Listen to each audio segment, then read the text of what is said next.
It's time for Sportstime on Sports 56 and 98.5 FM. The first hour of Sportstime is brought to you by Lexus of Memphis. Here are your hosts, former Memphis Tiger Gabe Kuhn and Brett Stats Norsworthy. Beautiful morning. Happy Thanksgiving Eve. Welcome in on a Wednesday, November 23rd, 2022 edition of Sports Time on Sports 56 with Gabe and with Stats. We're always live from the Family Leisure Studios, beautiful Memphis, Tennessee Family Leisure, where family and fun come together. I am former Memphis Tiger Gabe Kuhn, on Twitter at G_Kuhn71. You saw my complaints last night. It was official. And they'll come off the top of the show, just a spoiler alert. Producing the program is Brian Dacus from Our Team Memphis. You can follow his site, Our Team Memphis, on Twitter.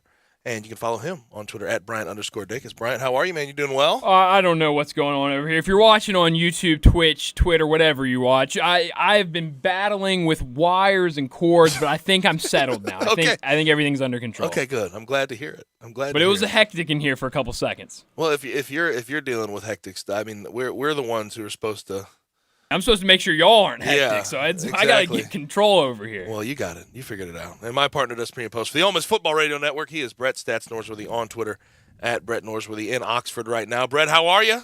I'm well, Gabe. Hope all the wires are hooked up, so I'm coming through loud and clear from you're there. From Oxford. Good job, Bryant. I didn't know of the drama. Thank you, Bryant, for not involving me. I didn't know any. It's usually me on the drama end on anything Well, it was technological. just me and my backpack. That was the only drama there. Speaking of hectic, I've had a hectic day, guys. I've been up and at 'em. I have too. I cleaned the house, blew the leaves, got my pre-Thanksgiving haircut, picked up all the food. Looking good, I've too. been all over. Oh, thank you, Brett. Thank you so much. Thank you for noticing. Just fantastic. Bryant, last week with the haircut, That's you right. today. They don't make friends like Brett Norsworthy anymore. I'll he's tell the you what. bestest. I'll tell you what. Got that right. I hope there's not another one made. How's it going in Oxford? It's going well. Thanksgiving Eve, Egg Bowl Eve here, and when this game is on Thanksgiving Day like this, it is as quiet and docile as you really hardly ever see Oxford during the season because a lot of the students have gone home. You can actually get a parking place on the square to go to all the great places. Last night at Reb Talk was a really good crowd. A little drama with a medical incident at it last night, but the lady is fine. She got choked and she couldn't swallow her food basically. Right. Okay. And she said she got choked. And finally it was cleared and everything kind of was held up for a little while at it. And they had to go to a break. How was they did have to go to a break, and then a fire truck, not an ambulance, but a fire truck showed. I thought, okay, I don't know what that's going to do. I don't think there's a fire, but they're paramedics, right? They have to be paramedics. But everything got settled in, and Coach Lane Kiffin really didn't elaborate on that, and that's really wasn't the forum or David Kellum's spot to be put in. But tomorrow we're going to play football, and then whatever happens after tomorrow night at 10 o'clock, very few can control, and sure not the fans. I hate not the broadcasters. I really do hate it for those Ole Miss players going into a game like this, I do the too. rivalry game, and at the fans, home, and the fans, of course. But just to be distracted, I know what that feels like, and it's not a good feeling. Yeah, but this is about as sleepy as it feels, even more so than a spring game, because usually a baseball weekend's coinciding with that, and things are hopping. But it is really quiet all through the house before the coming storm, whether it's on the field or off. It's not sleepy in Memphis right now. I'll tell you that right now. The Wednesday before Thanksgiving is like everybody back in town, everybody at restaurants for lunch. And nobody knows how to drive. Well, that's an everyday thing, Brian. Yeah, but with more people here. 240 South is and by a the participation sport. Brett, I saw it on the way out yesterday, and I have to, because we brought it up on the radio last week. Brian's got a new truck. Beautiful truck. Ooh, it's a beautiful Toyota. It's reliable. That's all that matters. Do Toyotas last a while? I'm not. Oh, not yeah. familiar. Okay. All right. And Brian, after experiencing issues like you did, once you get into something else, the key thing You put it in drive, it goes forward. That's you right. put it in reverse, it goes backward. And when you hit that ignition, it comes on. Oh, yeah. And we thought we weren't going to be able to do that with that last truck. We thought it wasn't going to move anymore. So that's a terrible thing. Yeah. Is that thing done? Just gone? Oh, it's done. Okay. I mean, it's sitting in my driveway. My dad wants to put a new transmission in and try to sell it, but I was like, I don't know, Dad. You might just want to send it to the scrap yard. Transmission going to run you Plenty. 2,500? Yes. Yeah. Plenty. Probably more than that. And then how long does that last? Exactly. It's an older model of car. Get it running, get it sold. Junk. Yeah, as quick as you can. As quick as you can. Now, Dad's no best. He knows what he's doing. Now, we have 3 hours of live radio to get to a whole lot. Brett and I will be off Thursday and Friday. For a programming note, on 560 AM and 98.5 FM, obviously we'll have the Egg Bowl on Thursday. On Friday, we will not have any shows until 3 to 6. J-Mo and Bryant will be filling in on Friday for us. Next time you'll see Brett and I will be next Monday. So, little programming note there. First hour of our show brought to you by Lexus of Memphis. On the show today, 3:30, Alex Kuhn joins us, KGYM Radio in Cedar Rapids. He's actually in town at the house right now. Yeah, I have all the family rolling in town. That's why it was hectic too. Everybody pulling up at the house before they check into their hotel. Every towel you own will be used this weekend. Yeah, 100%. But obviously he is from KGYM Radio, Cedar Rapids, Big Ten. We'll talk some college football with him. Chicago Bears Radio Network. We'll talk some NFL. Also, we have to get his take, on the Tigers, what he has thought of the Memphis football Tigers so far this year. 4 o'clock, Greg Gaston. I'm sure he has plenty to say on the Memphis football Tigers as they prepare to take on SMU, final game of the season. That line's not that big at this moment. 4.5 is what I saw. And obviously after last week, the short turnaround for SMU getting smacked around by Tulane 59-24, you'd expect it to be somewhat like that. But Greg Gaston will join us 4 o'clock, talk them and Tigers basketball as they prepare to play tomorrow in the ESPN Events Invitational. 4:30, our every other week visit with the executive director, the head honcho of the AutoZone Liberty Bowl. He is Steve Earhart. 5 o'clock, Kevin Sweeney will join us from College Basketball Central and Sports Illustrated to cover all of college basketball during Feast Week, and there's a lot to talk about. I mean, there's everything out there. That Creighton-Arkansas game It was last fantastic. night, that was played at a high level, and I think that little bandbox gym helped it even more so. We will be hard-pressed to see an NCAA tournament game played at that level. Creighton got the win, and now they play Arizona. That should be a dandy in tonight's Maui final. Arkansas plays in the third-place game after that, but that was some game great. last night. 90-87. Arkansas is a good team, a very good team. They have the good mix of Let's of say it pieces. all together. Without Nick Smith. That's the thing is you got Jordan Walsh, Anthony Black mixed with the transfers. The Mitchell brothers are good. Trayvon Brazile has been a godsend. Ricky Council, the fourth, has been great. But again, number 10 team in the country, you don't know what they are until Nick Smith Jr.'s back. You don't really know. Another lead guard out there to go score. Gabe, last weekend in Fayetteville, it was a mixed bag on people on when he will be back. We know his draft status. It's pretty set. Yep. And from what I understand, fantastic young guy from a great family. And he wants to play, but it's a little bit like Kyrie Irving that year at Duke. Kyrie Irving knew, and I'm not comparing his game to Kyrie Irving, I'm comparing situations. Right. He knew he was going to be drafted. And now, how much of a push to get on the floor type thing? We saw Shaden Sharp last year. I mean, for Kentucky. I mean, it's interesting. More recent example, yeah. It's interesting to see, obviously. But you throw him in there, and he's what he is, and he is. I haven't got Arkansas can go to the Final Four. I haven't gotten any. Yes, there's questions about when he'll return. I haven't gotten any of the he's not going to return because of what you're talking about yet. I haven't gotten any not going to return. I've gotten going to be very deliberate and careful. Well, and he should be. I mean, he sure should. 18-year-old dude. You don't want him to. If he has an injury, something nagging, you don't want it to get worse, right? So I understand that. I completely understand that. Now, also on the show today, we will do our picks because, again, Brett and I will not be back until next Monday.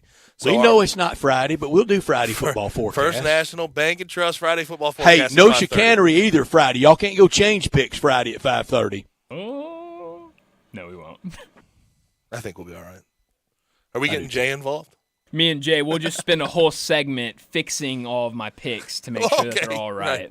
Right. Well, we have a lot making fun of ours. It would be pretty tough to switch picks around, considering a lot of our NFL games are on Thursday with the triple header. Oh, nice. That's right. Time machine. NFL, they've done it. They've completely taken over Thursday. Yeah. They've taken over Thanksgiving. Thanksgiving, it used to not be exclusive to either one. It was a pretty fair fight. Everybody got along. You had good Thanksgiving Day games. A lot of times Oklahoma and Nebraska either that day or the next day. Texas and Texas A&M. Iron Bowl's even been that day. Iron Bowl's been the day after. And now starting next year, they're coming for that Friday. Well, they can come for whatever they want and they'll get it.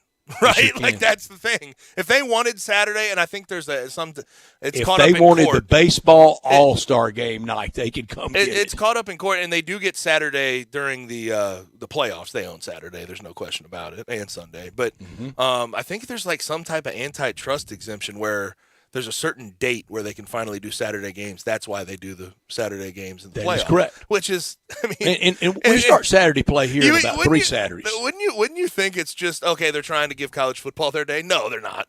Oh no, they don't care about college football. They don't care at all. They don't at all. And the first time the colleges came close to trying to play rough, go, okay, you obviously don't care about us.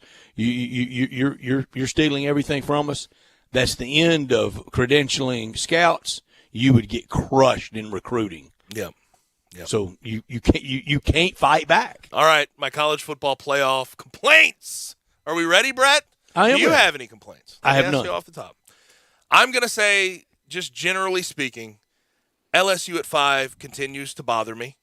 I understand what they have been able to do. They have peaked at the right time this year. They beat Alabama by 1 on their home field with a 2-point conversion. That's their best win of the year. They beat Ole Miss by a fair amount, by a big margin. Ole Miss number 20 in the college football playoff rankings. But if you didn't know, Georgia, Ohio State, Michigan, TCU, LSU, USC, Alabama, Clemson, Oregon, Tennessee is the top 10. That's what it is. I feel very I'm a little bit annoyed with the committee right now, because what they're doing, putting LSU at 5, it's a very clear ploy. Now, again, LSU beating Georgia is the only way they get into the college football playoff. But at the same time, and I don't think that's very realistic. At the same time, this is very clear. The committee's trying to save themselves from fuss if both USC and LSU win out and win their respective conferences. When in reality, the truth is LSU has 2 losses. They have 2 losses. One to a not so good FSU team, pretty good FSU team, pretty fair FSU. Fair. And FSU came in at 16, and Mike Norvell's done a great job. Got blasted at home by Tennessee. USC's only loss is by a 2-point conversion on the road at Utah. I don't think LSU's that good. I think USC should be ahead of them. And also, if you go down the LSU schedule, and listen, with all respect to LSU, I like what we've praised Brian Kelly up and down the entire year, and I think he's done a great job. But name me a game outside of maybe UAB last week that they have just absolutely owned. Beat Auburn 21-17. Beat Arkansas 13-10. Couldn't really get second half going. Ole Miss was impressive. Second half Ole Miss solid. That's the one. But first quarter wasn't. Outside of that, there's been and Ole Miss had a come apart, let's be honest, on the road. I just don't see where they have fully earned to be ahead of a team like SC at this moment. And also the fact that Tennessee's number 10 bothers me. And I understand Tennessee lost 63 to whatever it was against South Carolina and just got torched. But does that change what happened on the field in Death Valley? An absolute killing, a drubbing. Tennessee went on the road to LSU and won by 27.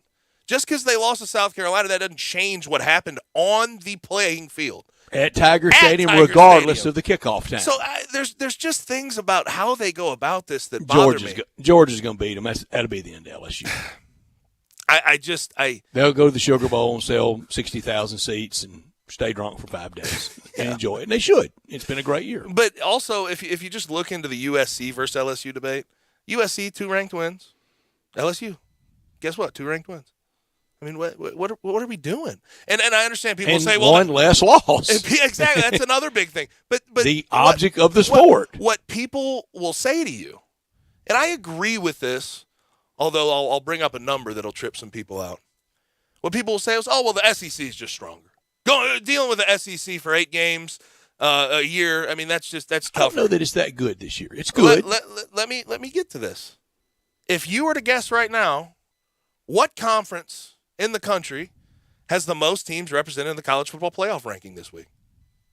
What conference? You'd say SEC, Big Ten, right? That would sort of be the default answer for a lot of people. I would say the Pac. But the Pac has the most. The Pac, up and It's down, been a has great been year for the solid. Pac. Now, do they always cannibalize each other? But Sure. it comes back to Oregon on opening day. That's the big, Yeah. can't get that out of my mind. That was Stetson Bennett and Georgia ready to go, and Oregon with a new coach sort of flailing around in the wind. But they've gotten it right since then. Gabe, the early crafting, the early narrative of college football this year hurt the Pac. That loss and those UCLA crowds. Yeah, a little bit. And it kind of molded it shouldn't. It should be evolving. It should be a new set of clay every week, shouldn't it? It should. But let's be truthful about this, and we've seen this. This is LSU where they're at.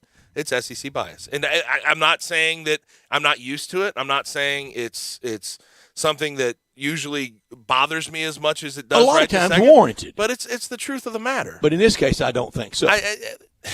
LSU is a good team, and they've peaked at the right time, but they're not. It's all going to play out, though. They're not as good as the number 5 team in the nation, considering who's behind them. You have 1-loss teams in SC and Clemson behind them. Who are you for in Notre Dame? By USC? 27 at number 10. We're going to watch, but who are you rooting for? That's a tough Go one. team, go. Who is it? It is I grew tough. up not liking Notre Dame. I'd probably say USC.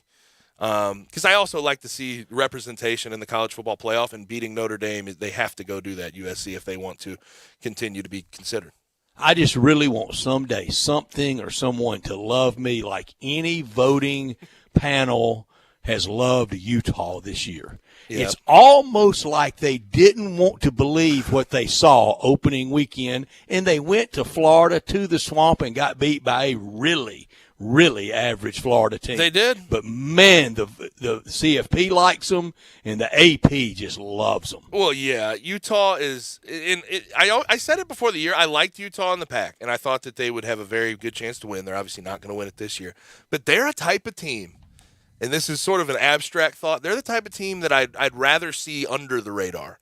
Not a top 10 team in the country preseason. I'd really rather see them as a between 15 and 25 than top 10, because I think they'll underachieve if they're in that top 10, and they'll overachieve. He got Florida really ready for them, hearing all that summertime talk. Yeah, but Utah is a solid team. They're not near as good as what any voting panel thought they were preseason.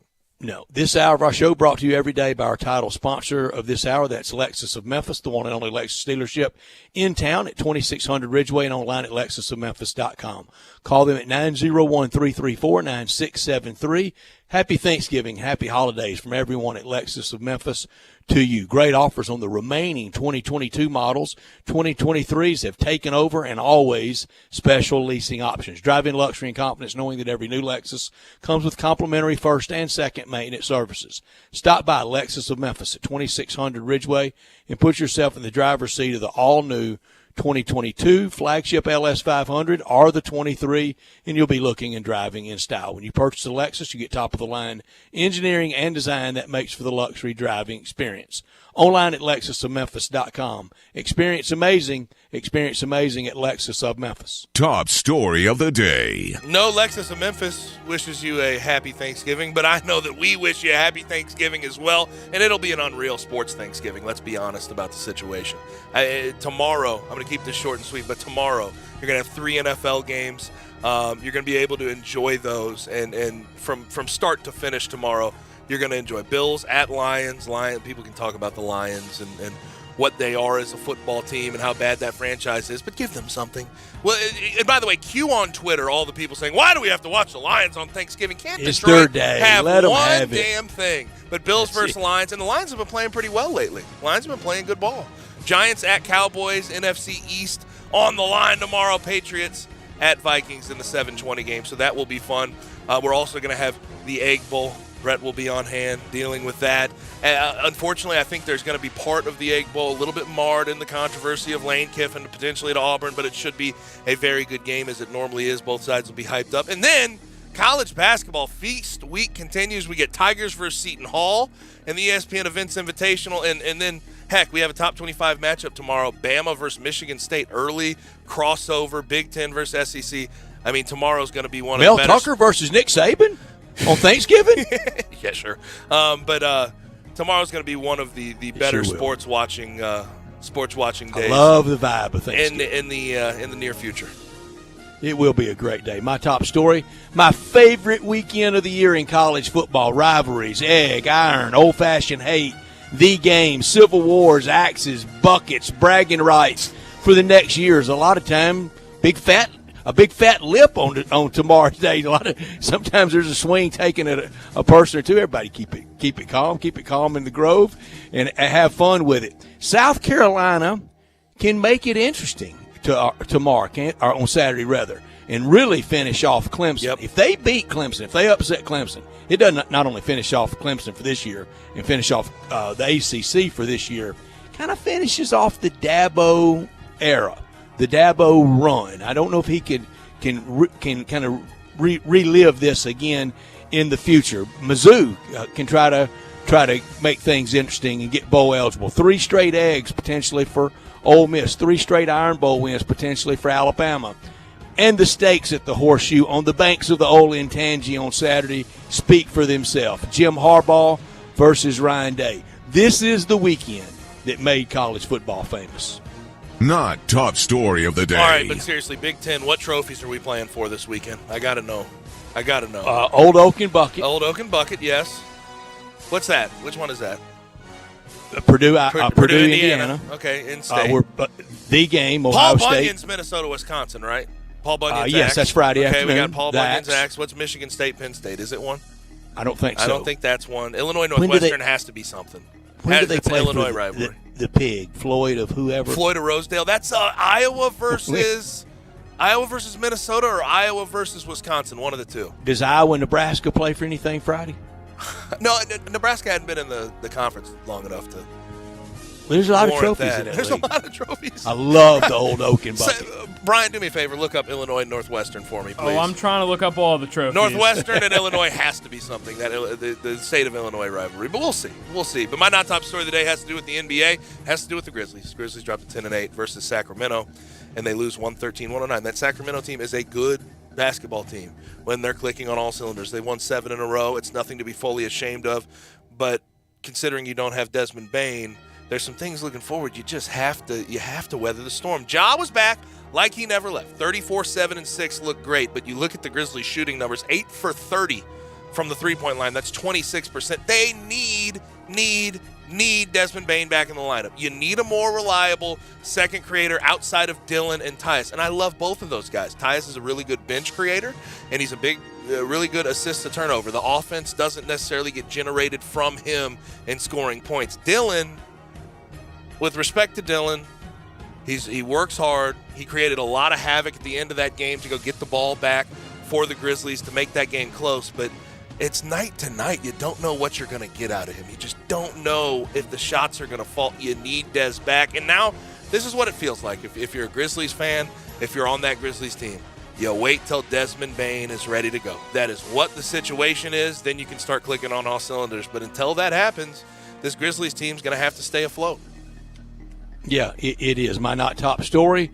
We're all out tomorrow and Friday. As you said, Bryant J. Morgan will hold it down for us on Friday. When we get, I am going to join them on Friday at 5 o'clock, I hope, by the time I've reached Columbus, and see what we have from both Thursday night and latest on Lane Kiffin, and look forward to that big game in Columbus between Michigan and Ohio State. But beside all that, on Monday, we're going to be here to a whole new world. Who knows? What if there's a surprise retirement out there? A big shocking moment like Brian Kelly or Lincoln Riley last year. A big firing that nobody's really seeing. There will be big wins, big losses, and a whole lot of bowl clarity on Monday. Brent, how, and I know I've asked you this every day this week basically, but you're really headed to Michigan, Ohio State on Saturday. I really am, and I'm really looking forward to it. It's going to be a bear getting there. Well, yeah, that's true. Is it fully hit you that you're going to be in the crowd it hit for that? me. I think it'll hit me when I finally get there on Friday, and because I've never been to Columbus, I'm ready to see that massive campus, that great city, the heart of Buckeye Land, and I want to meet somebody from one of my favorite websites ever. I'm going to find somebody from bucknuts.com. And I know that you've been in a sea name. of people. You've been following the SEC for a long time, been to a lot of SEC games, but that's going to be a different crowd. That's going to be a heck of a sea of people. I got to get through the finish line tomorrow night with the Egg Bowl. But that'll do it for top and not top The story Land of of the day. Lincoln trophy. How about it? There we go. That makes sense. Hey, all right. It's a replica of Lincoln's hat. If you didn't know, Abraham Lincoln was from Springfield. 16th president of the United States. Yeah. Yeah. So there's that. Now, didn't he have? If he's not years, from Springfield, I'm gonna be pretty dumb. Didn't he have some days of youth in Kentucky? I'm not sure. He's from Kentucky. Yeah, he's from He's from LaRue County. Hodgenville. What? It says Hodgenville. Kentucky? Oh, yeah, it does. Wow. How about that? Wikipedia gave me 2 places. Who knew that? Okay, tell me why we don't make a big deal out of Thanksgiving Eve. We need to, and I tell you how we need to do it, especially in the barbecue capital of the world with people coming in from out of town. We need to turn Thanksgiving Eve into barbecue day. And the perfect place to do it, I got 2 perfect places to do it. The Collierville Commissary at Houston, Levy, and Poplar, or the original in Germantown. We're going to have all the traditional fare tomorrow and leftovers and all that tonight. Everybody coming in from out of town, let's do something different. Let's go to the commissary where you can get Memphis-style barbecue. It screams Memphis. If you're craving an easier way to order it, you can do it now by texting commissary to 33733 to have everyone over tonight, start watching games and having fun. All the great appetizers like the cheese plate or the tamales, the nachos, the smoked chicken wings. Still time to get a ham from the commissary for tomorrow. The added turkeys, we'll have them for the next round of the holidays, though. Everything comes with the sides like bean, slaw, deviled eggs, bread as well. You can order it by the pound or a 6-pack or an 8-pack or a 12-pack. And those great desserts. Get those for tomorrow, like the best lemon icebox pie I've ever had anywhere. Whole pies, terrific banana pudding, the strawberry cake. Here's the number, 901-754-5540. Online at commissarybbq.com in Collierville and Germantown. The party areas, orders to go, catering, tailgating for this weekend. Let's make Thanksgiving Eve barbecue night and do it at the commissary in Collierville, at Houston, Levy, and Poplar, or the original in Germantown. We are rolling on a Wednesday. Coming up next, Alex Kuhn joins us from the friendly confines of East Memphis. We are real sports talk. Sports 56 WHBQ. Available on your radio dial at 560 AM and 98.5 FM, as well as around the world online at sports56whbq.com. Take us with you everywhere by downloading the Sports 56 app. And at home, just say, Alexa, play Sports 56. Wherever you are, stay tuned in to Real Sports Talk. Sports 56 and 98.5 FM. Bartlett Small Engine has been serving quality power equipment since 1970. They have a full line of power equipment, parts, and services for most makes and models. Bartlett Small Engines has the best brands in the power tool industry: Honda mowers, trimmers, and generators, Steel blowers, trimmers, and chainsaws, Echo trimmers, blowers, and chainsaws, plus quality products from Red Mat and Shindawa. And they're all American made. Bartlett Small Engine is your can-do store. 6780 Summer Avenue. Call 901-386-9779. Welcome to Triumph Auto Sales, where you'll have a great car buying experience. Triumph Auto Sales is your #1 source of quality pre-owned vehicles, ranging from lease returns to new car trades, all at huge savings. Plus, Triumph has a full array of financing options to meet your needs. Find your next car online at triumphautosales.com or stop in today at 4875 Elmore Road. Triumph Auto Sales will help you get the vehicle you want at the price you need and the service you deserve. For a great car and a great experience from a local and family-owned business, visit Triumph Auto Sales. Biscuits and Jams is the best new restaurant in the Mid-South with the best food and the best events. Try the shrimp and crawfish Creole Benedict, named one of the best one-of-a-kind breakfast dishes by the Commercial Appeal. And be sure to be at Biscuits and Jams Thursday nights for karaoke and music bingo. Biscuits and Jams, homemade food made with local ingredients. Open 8 to 2 Tuesday through Friday and 9 to 3 Saturday and Sunday at 5806 Stage Road. Order online at biscuitsandjams.com. For the best food and the best events, Biscuits and Jams is simply the best. If you need glass replaced, there's only one name you need to know. Binswanger Glass, the largest full-service glass company in the U.S. They've been an industry leader for over 145 years. For all your residential, commercial, or auto glass needs, Binswanger Glass is the name you need to know. 24-hour emergency service for all commercial customers, plus a nationwide warranty on all professionally installed glass. Visit Binswanger Glass in Midtown at 340 South Hollywood across from the Liberty Bowl. Visit binswingerglass.com. Binswanger Glass. Add a little excitement to your sports watching experience by betting on all the action on FanDuel Sportsbook. There's a reason why FanDuel is America's #1 sportsbook. Their app is simple to use. They've got great odds on all different betting markets, unique, fun bet types like same-game parlay, and exclusive, always-on promotions such as enhanced odds boosts on the biggest events to let you get more action out of every game day.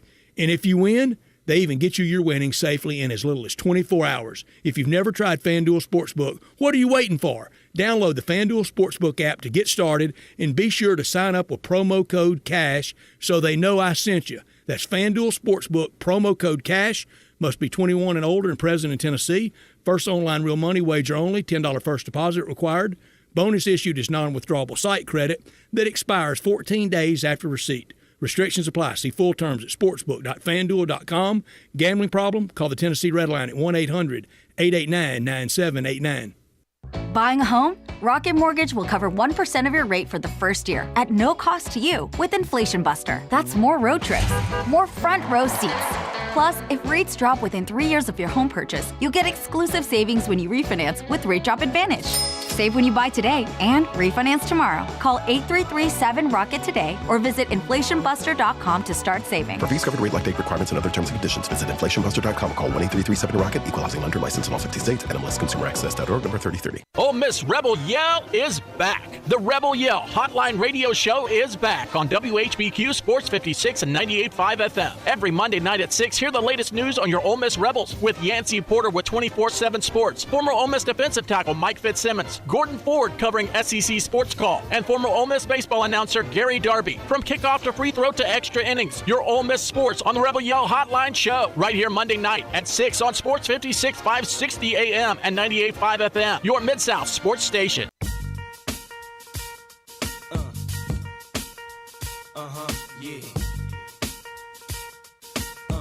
Now, back to Sports Time on Sports 56 and 98.5 FM. This hour is brought to you by Lexus of Memphis. Open the door, sit in the seat, turn the key, and go. Here once again are Gabe Kuhn and Brett Norsworthy.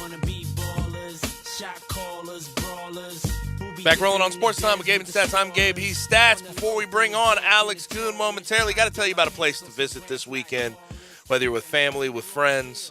I know that they'll all be in town. Head over to Bell Tavern. There's no place in Memphis I'd rather go to for a night out with friends or family or a bite to eat than Bell Tavern. It's open 4 p.m. to 11 p.m. Wednesday through Saturday, 2 to 8 p.m. Sunday. You know about 117 Prime on Union.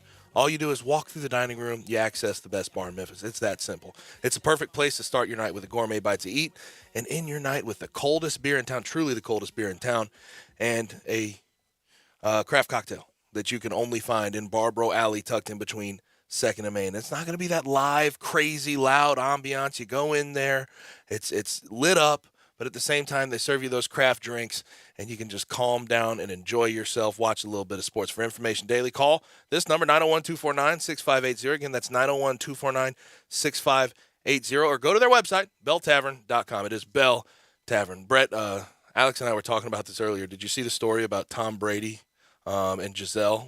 Giselle's moving across the street from him, his Miami Beach home. And did you see who was helping Giselle move? Kanye in? move. Did you see who was helping Giselle? And it's for the kids, I'm sure. But did you see? No.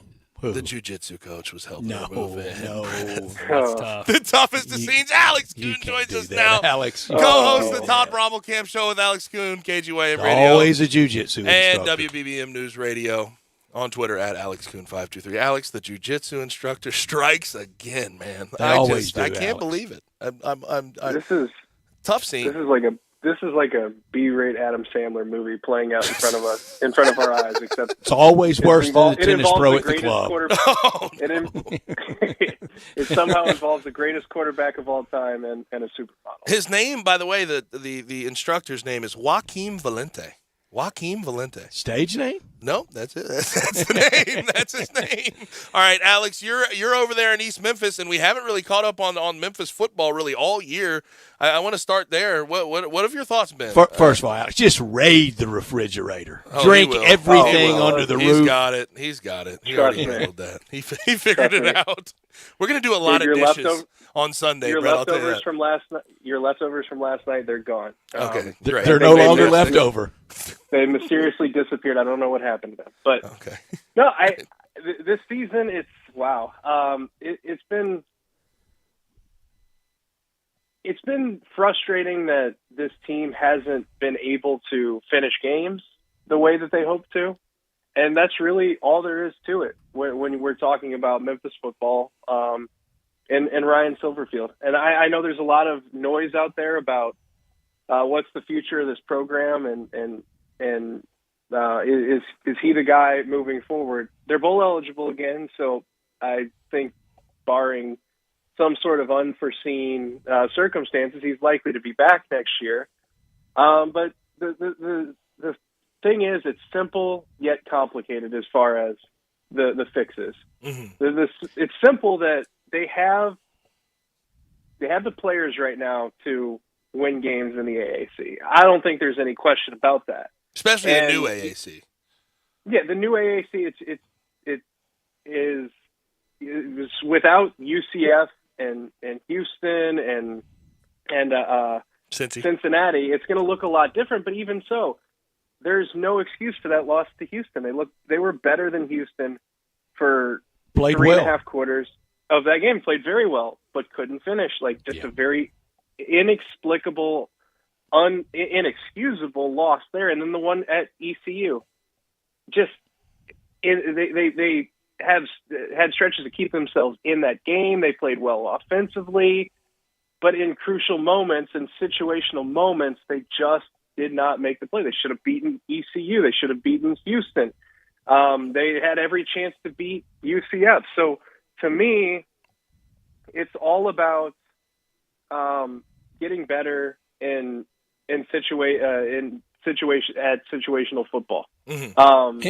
When you get chances in games, you've got to put teams away. This has been a problem now for 2 years, and they have the talent. I don't think there's any question about that. You see it by the fact that they're in every single game that they play, and offensively they still can put up numbers with the best of them, but they just have to learn how to close out games, and it's definitely not easy, but that's kind of the fine line between a 6-6 season and a 9-3 or 10-2 season. It sure is. And that's been exactly the problem last 2 years. It is a fine line, Alex, and the overarching fear in that kind of I call it kind of the spaceship from Independence Day hovering over you while you're doing that is at Ole Miss. 2 weeks ago, Arkansas was thinking it. The Tigers have thought it this year. Boy, I don't want to go backwards. I don't want to go back to those days. Right. No, exactly. And I don't think that's going to happen.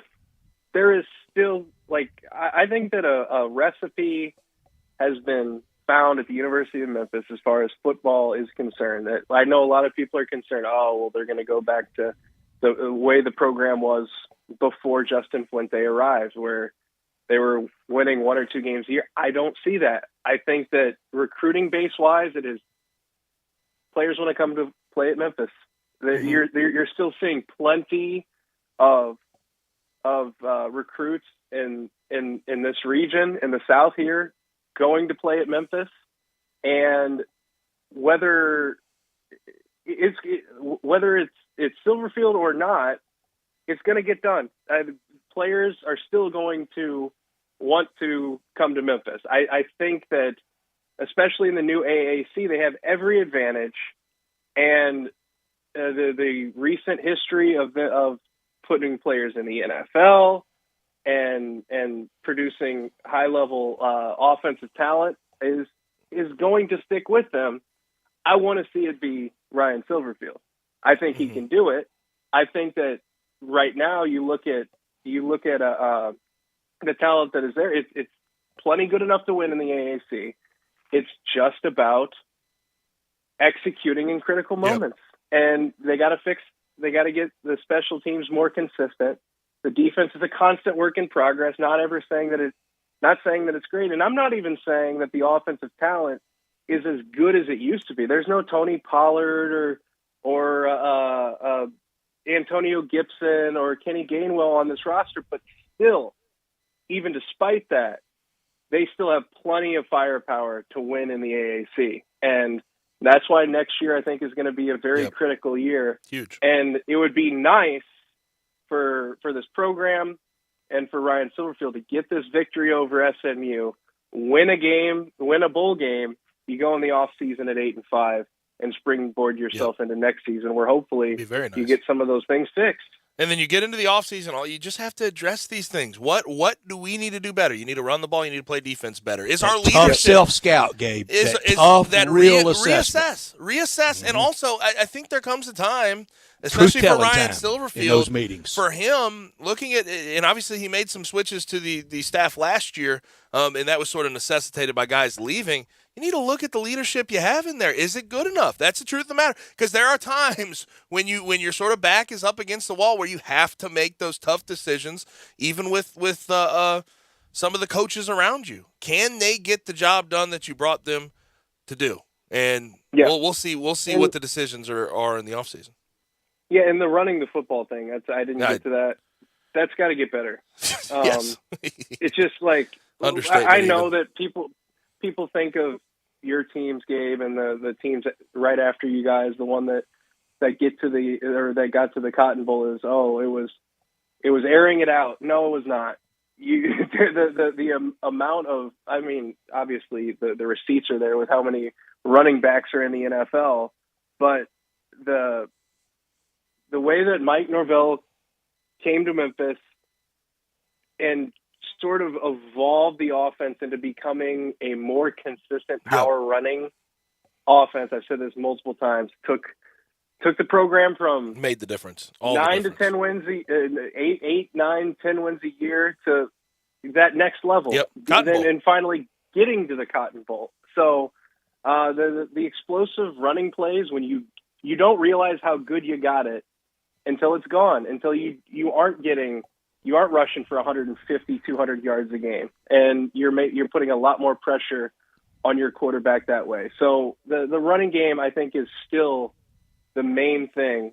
So that's the running backs and the offensive line, and the offensive staff have got to come together and get that figured out, because that has definitely been a glaring step back these last couple of years. Yeah, and it's frustrating because O-line coach is your head coach, so you have to. I mean, you thought that it would continue that upward trajectory. It just hasn't. Now, in the Big Ten, what's your favorite trophy? What is your favorite rivalry game trophy in the Big Ten?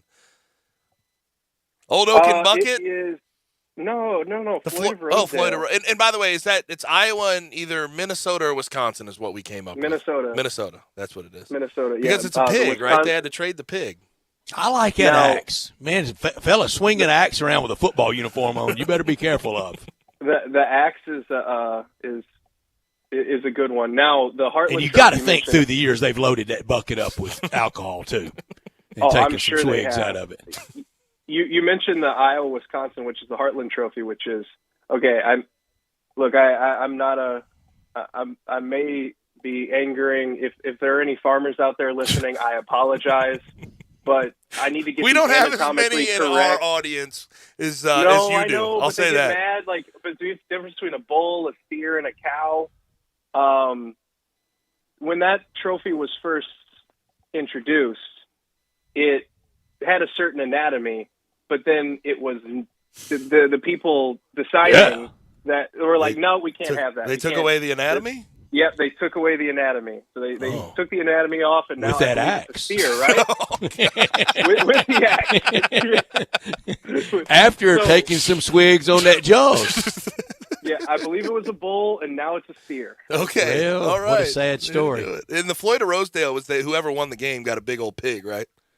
Yes. Nice. The pig is the Floyd of Rosedale. The pig is in Iowa City after Iowa won the game last week. Do we know when the original pig died? That's what I want to know. And what's the lifespan of a pig? Yeah, I can learn some things here. And it ends poorly. And then we ended up talking about Memphis-style barbecue with them. Yeah. I like bacon, too. I think we can all agree on that, right? We all like bacon? Everybody? Oh. Of course. Wrap bacon around a rock. It's edible. All right, Al, last thing for you, and we got to be quick with apparently Floyd, the original Floyd of Rosedale died in July of 1936. Okay. It's been a while. Floyd. It's been a while. Dang, Floyd. Good Got to pour one out for the homie right there. I'll tell you what. Left a legacy. All right, last thing for you. Michigan, Ohio State. I talked to you about this yesterday. You think Ohio State can run away with this thing? What are your reasons for believing that? I know the spread, even at 7.5 with them at home. By the way, Brett will be in the stands for that game. We'll be in attendance. Wow. Well, bring a coat. No, I Blake Corum, is he healthy? Right. That's my question. If he's not, this Michigan team is definitely at a huge disadvantage. And I like Ohio State in this game. And the way both of these teams just completely overlooked their opponent this past weekend, where Ohio State went down to the wire with Maryland. Michigan needed a little bit of help from the Zebras, according to Brett Bielema, to beat Illinois. They've been getting ready for this game. There is no question that both of these teams overlooked their opponents last week. I think Blake Corum is going to play. This game could be a little bit tighter than people think, but I like Ohio State right now. I have since the beginning of the season, and Same. I'm not going to change that now. Yeah, we'll see. We'll see. Alex, always appreciate it, man. Happy Thanksgiving, see you later. Alex. Happy Thanksgiving, guys. Yes, sir. You got it. He's Alex Kuhn from KGYM Radio in Cedar Rapids, also from WBBM News Radio in Chicago, on Twitter at Alex Kuhn 523, and we're related. If you didn't know that, if you don't listen all the time, we have the same last name, brothers. It works that way. Now let's go ahead and get to a break, and when we come back, we have a little bit of Egg Bowl to talk about. Brett will definitely give his keys to the game when we come back on Sportstime. Add a little fun to your lunch break. Join Johnny Radio for Sports 56 Happy Hour from 11 to 1 every weekday on Sports 56 and 98.5 FM. Get ready for your holiday road trip in a new ride from Gossett Kia on the Pike. How about 41 MPG Highway? Get it in 2023 Kia Forte LXS. $289 a month, 36-month lease, $27.99 due at signing. Or get a thrill for real in 2023 Kia K5 LXS. $365 a month, 36-month lease, $31.99 due at signing. And if you don't see what you want, not a problem. Let Bobby J order you a new ride today at Gossett Kia on the Pike. And you won't pay over MSRP. Plus, Kia's 10-year, 100,000-mile powertrain limited warranty. Ask for Bobby J. He'll put you in a new Kia today. Gossett Kia, 1900 Covington Pike, or shop 24/7 at KiaCovingtonPike.com. If you want it, we Gossett at Gossett Motor Cars. Forte PE 543,577, MSRP 22,335, K5 PG 186,690, MSRP 27,765. Includes all rebates and incentives. Must finance through Kia. Excludes tax, title, and license. See dealer for complete details. Offer valid through 11/30/22. With approved credit, dealer stock only. Warranty is a limited powertrain warranty. See Kia.com or retailer for details.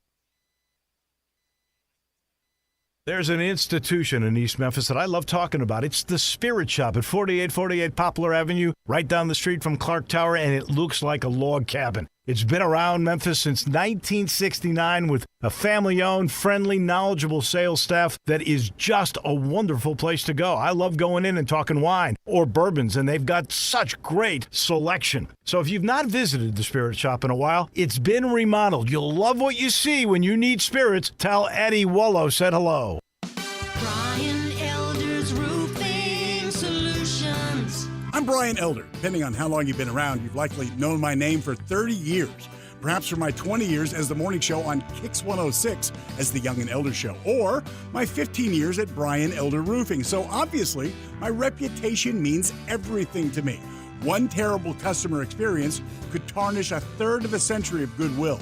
My reputation for quality and strong relationships is our main focus. We're the highest certification, a platinum preferred contractor with Owens Corning.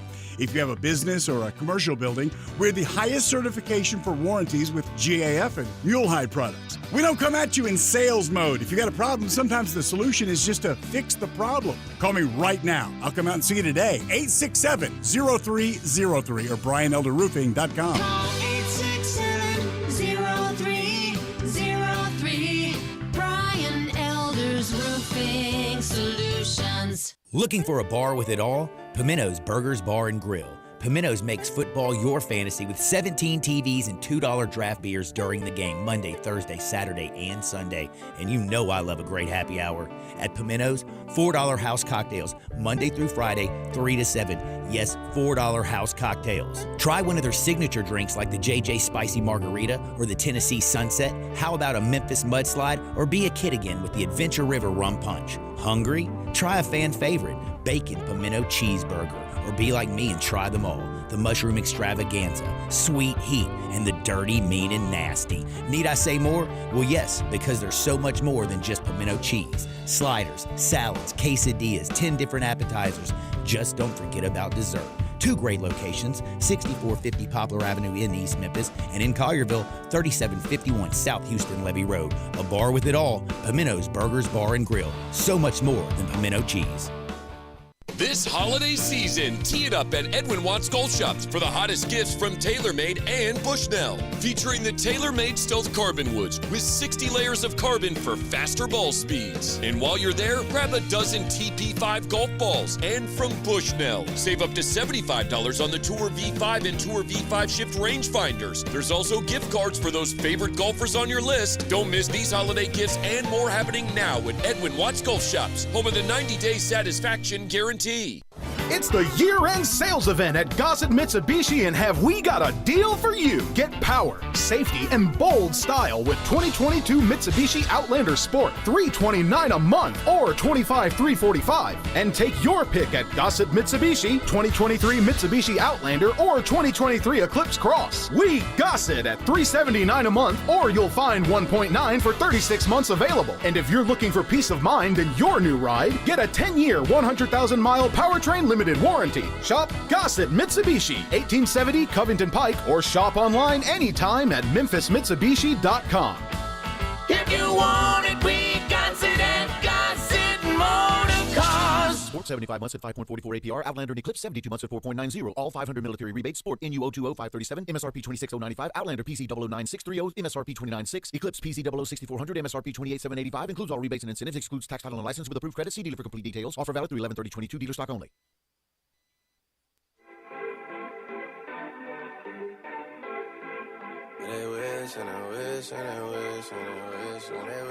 Now, back to Sports Time on Sports 56 and 98.5 FM. This hour is brought to you by Lexus of Memphis. What we are dealing with here is a perfect machine. It's really a miracle of evolution. Here once again are Gabe Kuhn and Brett Norsworthy. Back rolling on Sports Time. The Egg Bowl tomorrow will own the college football day, 6 p.m. in Oxford.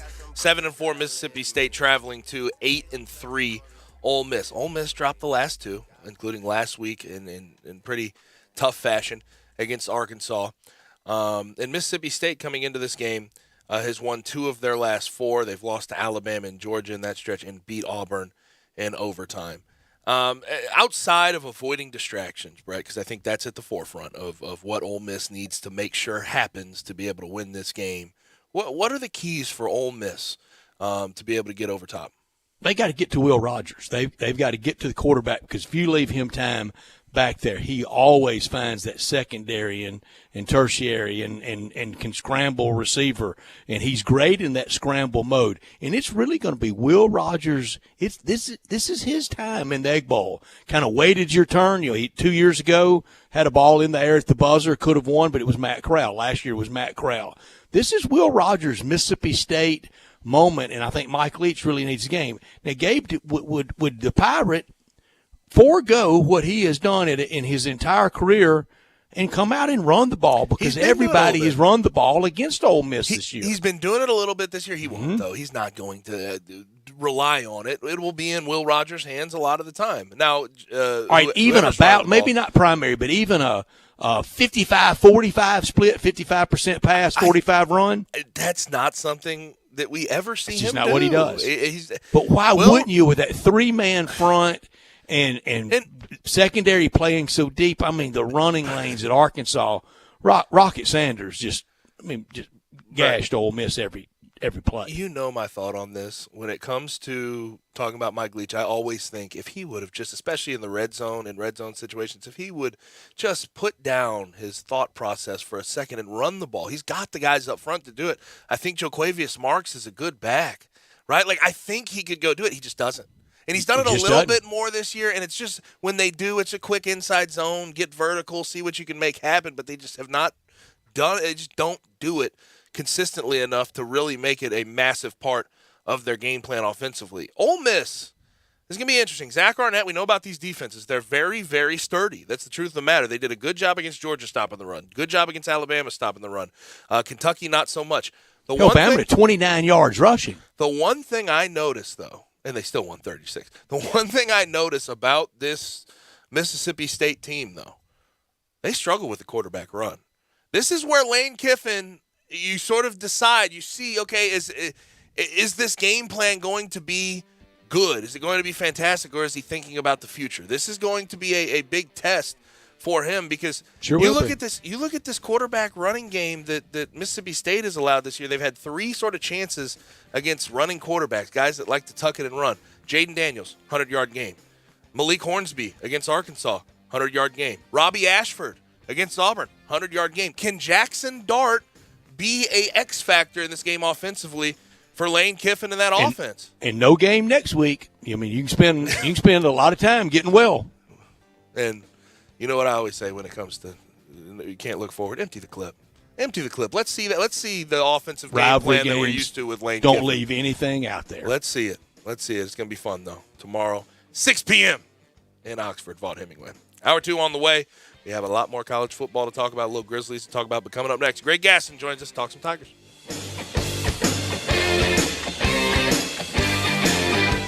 Jenkins Floors and More in Hernando is growing, and they've only been around for 5 years. Choose from hundreds of choices of wood, tile, vinyl, and carpet. Timmy, the owner, gets calls from people everywhere and can sometimes save them up to 50% on wood, tile, vinyl, and carpets. Jenkins meets all your needs from renovations to home building to installation. Enjoy buying excellent quality products at awesome prices. They're all about customer service at Jenkins Floors and More in Hernando. Call 662-469-9350.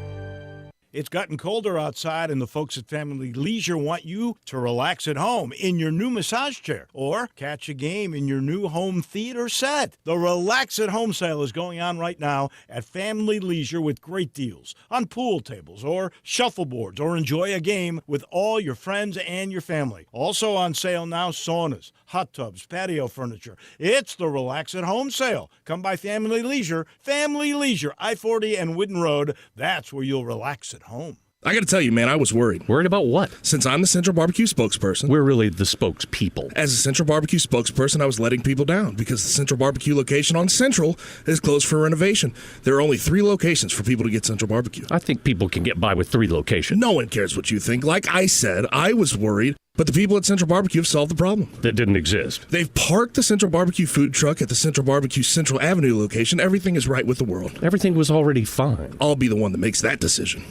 Friday, the biggest World Cup showdown kicks off on Fox. Oh, my goodness! Christian Pulisic leads the Stars and Stripes. What can this kid do? Against the unstoppable Harry Kane and global powerhouse England. What a night! Team USA face their toughest test of the tournament with everything on the line and a chance to shock the world. That is magnificent! USA, England. Coverage begins Friday at 1 Eastern on Fox.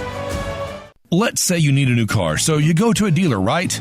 Wrong. You need to go to Mount Moriah Auto Sales. Why? Because why limit yourself to just one kind of car when you can choose from all kinds of cars, SUVs, and trucks? All different years, all different makes, all different models. Really good prices, too. Now, everyone says that about the money, but Mount Moriah Auto Sales proves it. They work hard to get you the deal you want, even financing. Plus, they have a huge full-service department to help you take care of your car. So many choices at Mount Moriah Auto Sales. They're almost unlimited, with new vehicles coming in every day. Now, these are really good cars and trucks and SUVs that you'll want to drive. And yes, low miles too. It's so easy. Just go to Mount Moriah Auto Sales, tell them what you want, but keep your eyes open because you might just find the car of your dreams. Mount Moriah Auto Sales makes it all possible. Go to MountMoriahAutoSales.com. Mount Moriah Auto Sales, right on the corner, right on the price, right on Mount Moriah.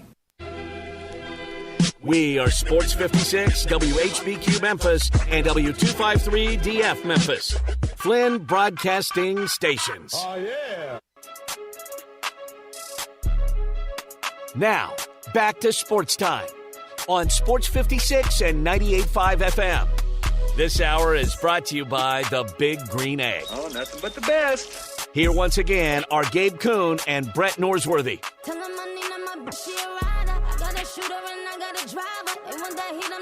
Second hour of a Wednesday show. Sports Time on Sports 56 with Gabe and Stats is upon you. Brian Diggs, of course, producing the program. Hit us up on the listener line, 901-360-8255. You can also watch us live and message us on our social, Sports 56 WHBQ, Twitter, YouTube, Facebook, and Twitch. And go to our website, sports56WHBQ.com. Let's go ahead and bring in Greg Gaston. At Greg_Gaston on Twitter from Sports 56 Mornings with Eli Savoy from 7 to 10 on these airwaves. Also from the Tigers sideline. He's brought to you by the law office of Stephen Leffler, Mount Moriah Auto Sales, Niels, and Chet Witz at Crylike Realtors. Greg, happy Thanksgiving. How are you? Happy Thanksgiving to you guys as well. Doing pretty good. And what are your plans? You got family coming in town? You going elsewhere? I got some of the family that lives here that'll come over tomorrow for Thanksgiving, and part of the family is actually down with the Tigers in Orlando. So kind of a split, mixed bag, if you will. But no, we'll stay here in Memphis. Real tough question, Greg. This year covering the Tigers. What were you most thankful? Basketball back in the spring, football into the fall. You also call baseball. What were you most thankful that you got to see in person? Well, I would have to say the return to the NCAA tournament for the men's basketball team. It had got been, a W 5 in the years dance. in the making. Yeah, got a W. Nearly got that second win over Gonzaga. Played a heck of a game. Made the nice run at the end of the year. Got the win over Houston. So I would say certainly the hopefully what will be the turning point for the Penny Hardaway era with the University of Memphis. I think seeing that was certainly something I'm thankful to see. No question. Now, I think we would also be thankful to see the Tigers football team pull out a win come Saturday against SMU. I mean, put them in a situation where they're 7-5 to end the year, maybe potentially 8-5 with a bowl game. What do you make of their chances on Saturday against that SMU offense and what they're able to do?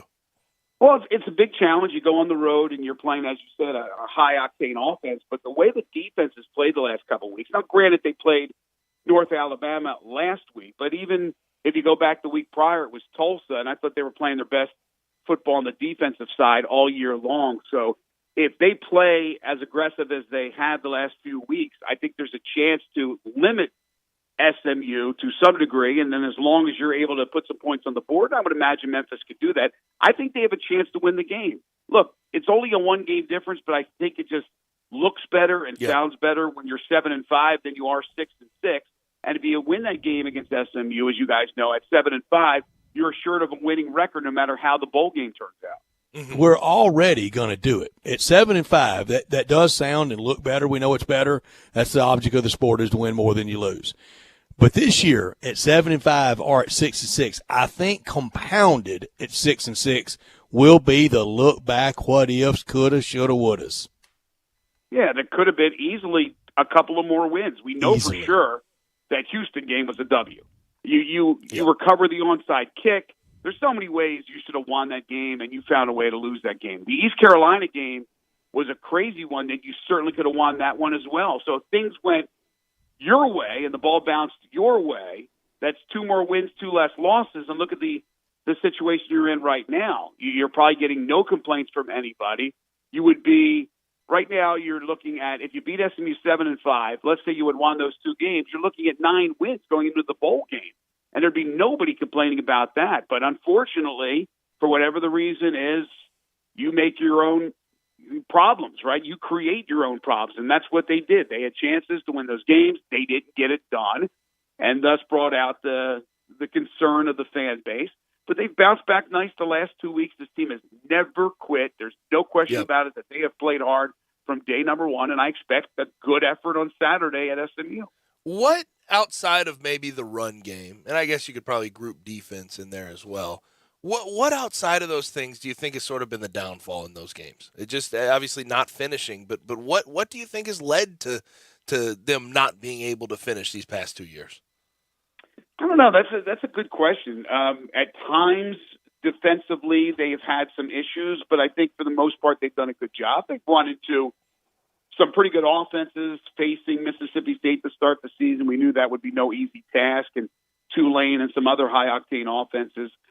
They have struggled to run the ball. I think that's what most people will look back at, and they will quickly jump on the offensive line. But it's a combination, as you know, Gabe, it's a combination of a lot of things why the running game wasn't as effective. O-line, blocking from the receivers, running backs, hitting the holes hard, being able to get some yak right after that first contact, be able to break a tackle or two.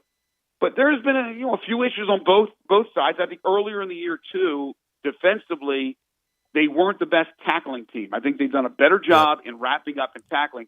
And they're also not the best receiving team as far as catching the ball. There were a lot of drops. There continues to be a lot of drops. But also the receivers at times have come up with big-time plays. So, I would look back and just say it's kind of a combination of things. And certainly I think in those crunch time moments where you need to go make one more play to go win a game, I just feel like, and I don't know if this is a coaching staff issue, if this is a issue about personnel, it just seems like situational football has escaped them in a lot of ways. No, you're right. Making that one big play to seal the deal, to win the game, to put it on ice, they just haven't been able to do that. There have been times when you question maybe some calls. I do like the riverboat gambling attitude and philosophy of Ryan and the staff. I like that. I have no problems for the most part going for first downs when it's a fourth down situation. There were the times when midfield, long, fourth and long, you wonder why are you going for it here. But I certainly like, for the most part, that attitude to be aggressive. But, yeah, I would think you nailed it, Gabe, that when push came to shove, to make that big tackle, to get that quarterback, for example, the Houston game with Clayton Tune, when he ran on that fourth down and just kept running and got the first down, make a tackle, make a play, make a key catch, get a first down. And it's just eluded them at times this season where they would have a much better record if they're able to make that big play. Greg, in the preseason on these very airwaves, we did all the predictions like everybody will every August. I picked 9-3 with losses to Mississippi State, at ECU, at SMU. Bryant picked 9-3 with losses to Mississippi State and Houston and at SMU. Gabe picked 8-4 with his losses being Mississippi State, Houston, and SMU, and one more. Where is it? Anyway, Gabe had 8-4 as well. Those preseason predictions of 8 and 9 were not preposterous. And you said just a few minutes ago that if you turn around 2 games, you would have a lot less noise. I don't know if we do, Greg. I feel and I hear and I sense that there are some really after fans and media alike that are really after Ryan. How does he turn that around next year? Well, first of all, your question is a good one, and I'll answer that in a second. But your predictions, and I was probably 9-3. I'm trying to remember. My memory's not the best, but I don't think that was ludicrous by any stretch of the imagination at 9-3 or 8-4. And they certainly had some challenges. We knew Mississippi State was going to be tough right off the bat, and I think most people thought they would lose that game, and then figured there would be a couple of losses in the conference. So I don't think the predictions that you guys made or I made was way off. But yeah, there are certainly fans and maybe even some media members that have already made up their mind. They made up their mind. They gave Ryan kind of the short rope. They didn't like the decision to hire him and not go outside when Mike Norvell left to just move up Ryan into that position. I was one that stood by it. I thought it was a great move. I know that the players love playing for him, and I thought that he would step in and do a real nice job. And sometimes when you make up your mind, it's almost impossible to have it changed no matter what. And some of the instances this year when they had chances to win, as we just talked about, and they weren't able to come through, it just adds kind of fuel to the fire. So you know that's a situation in a lot of places where everybody's not going to be happy, right? Unless you go perfect, you go undefeated and win a national championship, there's always going to be detractors.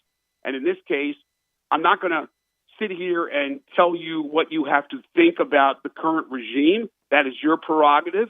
You can think about it however you want to. But I can tell you this, that there are certainly people that I think from the get-go didn't like that decision, and they haven't really given him a chance.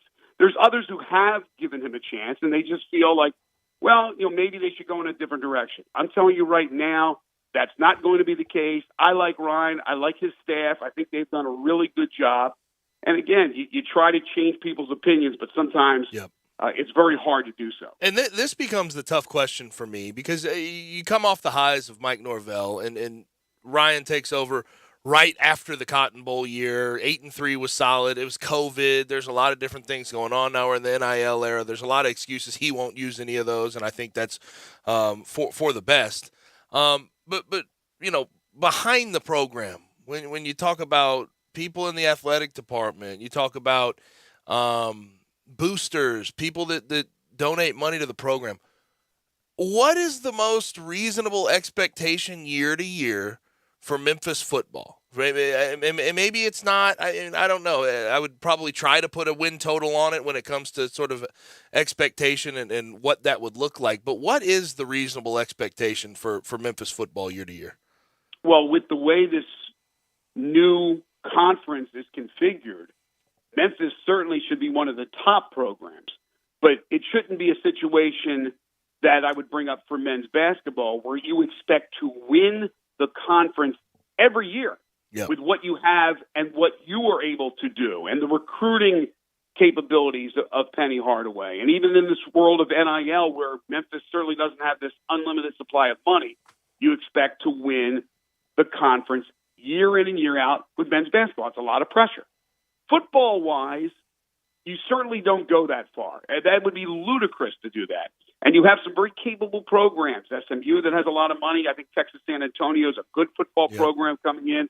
I think UAB's done a really good job, really miraculous to be able to turn it around from where they had no football program to now not only having a football program, it's thriving, and they have a new stadium. So I would say that once every 3 seasons, 4 seasons, to be in the mix to win the championship, to win the actual championship of the conference is not too much to ask for. I think it's ludicrous if anybody out there, even with the loss of Houston and UCF and with the loss of, who am I missing, Cincinnati, I think it's crazy to go, well, Memphis should win the football championship every year. No, I don't think that's the case. They don't have this unlimited supply of NIL money. If they did, I would say, they should probably every other year. But I say it's not too much to ask for every 3 years, 4 years to win a conference championship. We're talking to Greg Gaston at Greg_Gaston on Twitter from Sports 56 Mornings and from the Tigers sideline. Now, on the Tiger basketball front, going to the ESPN Events Invitational, they will start off tomorrow, 6:30 Central Time against Seton Hall. And honestly, like just looking at how this field turned out, I'm kind of happy the Tigers are going to get that potential resume hardcore builder against Seton Hall because I think Seton Hall will be at least a solid team in the Big East. But looking at this field, not near what we thought it was going to be coming in with where Florida State's at, where Oklahoma and Nebraska are at. It's just it's not near what we thought in the offseason we were getting into. No, it's not even close. Florida State has been a big disappointment. They've had injuries. It's a winnable tournament. not only for Memphis, but a lot of teams that are playing in this tournament. They're looking at it, I can guarantee you, and saying, why not just go out there and win the tournament?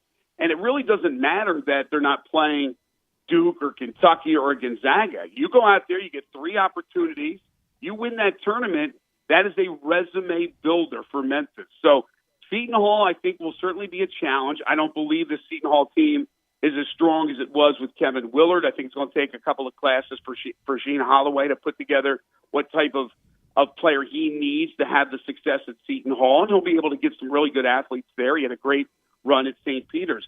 I think this may be the toughest one of the 3.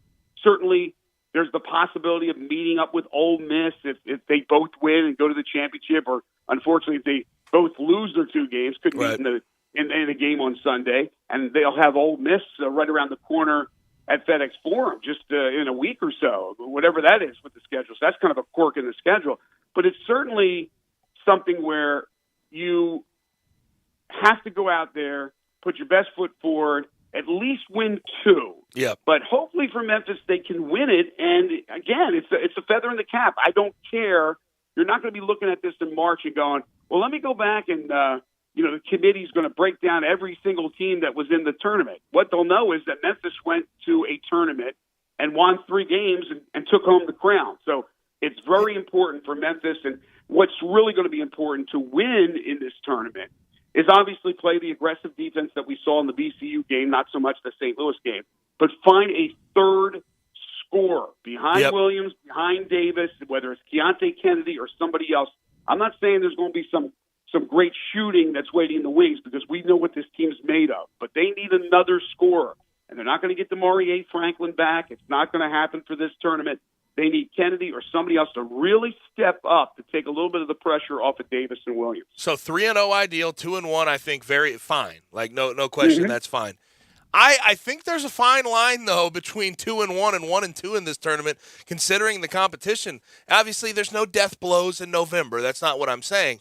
But 1-2 feels relatively brutal going forward for the Tigers. If they lose more than they win in this particular tournament, I don't know how much that's going to excite.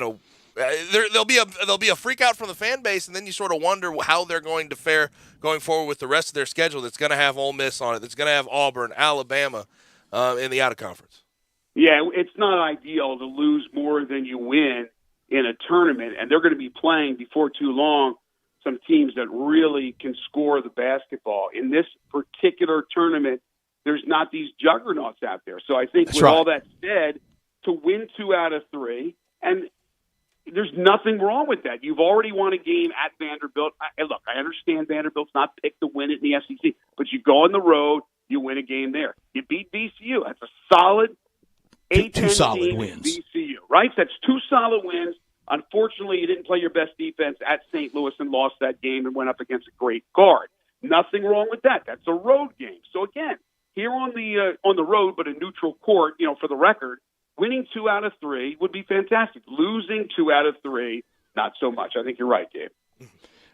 Greg, you talk about the offensive potency of the rest of this field down in Orlando. That's going to be a lot of fun. I think a really fair fight on how the brackets are drawn up in the various teams. But it does not look like anybody's got to get to 90 to win a game.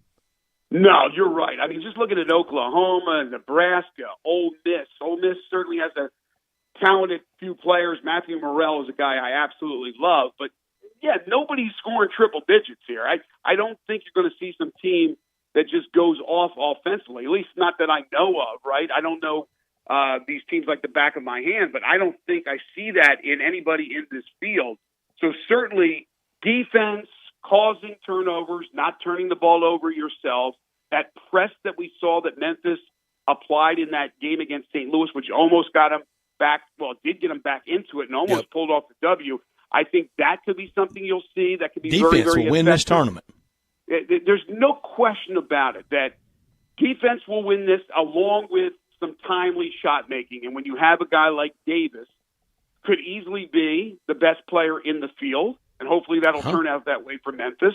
They certainly could do very well. I like being aggressive defensively, and I think that's what we'll see from Penny Steen. Greg, I hate that I feel this way, but it's feast week. I've been watching a lot of college basketball, and I see the Landers-Nolly experience at Cincinnati. I see what Tyler Harris is able to do at South Florida. You even see Amani Bates at Eastern Michigan. You just sort of – if there's one thing about Penny that we've learned through this process is maybe at times – and obviously it's a learning experience for him because it's his first gig. But maybe at times managing rosters, managing egos hasn't been his thing. But those three guys in particular, with the three-point shooting we've seen so far, they would have been massive for this year's team.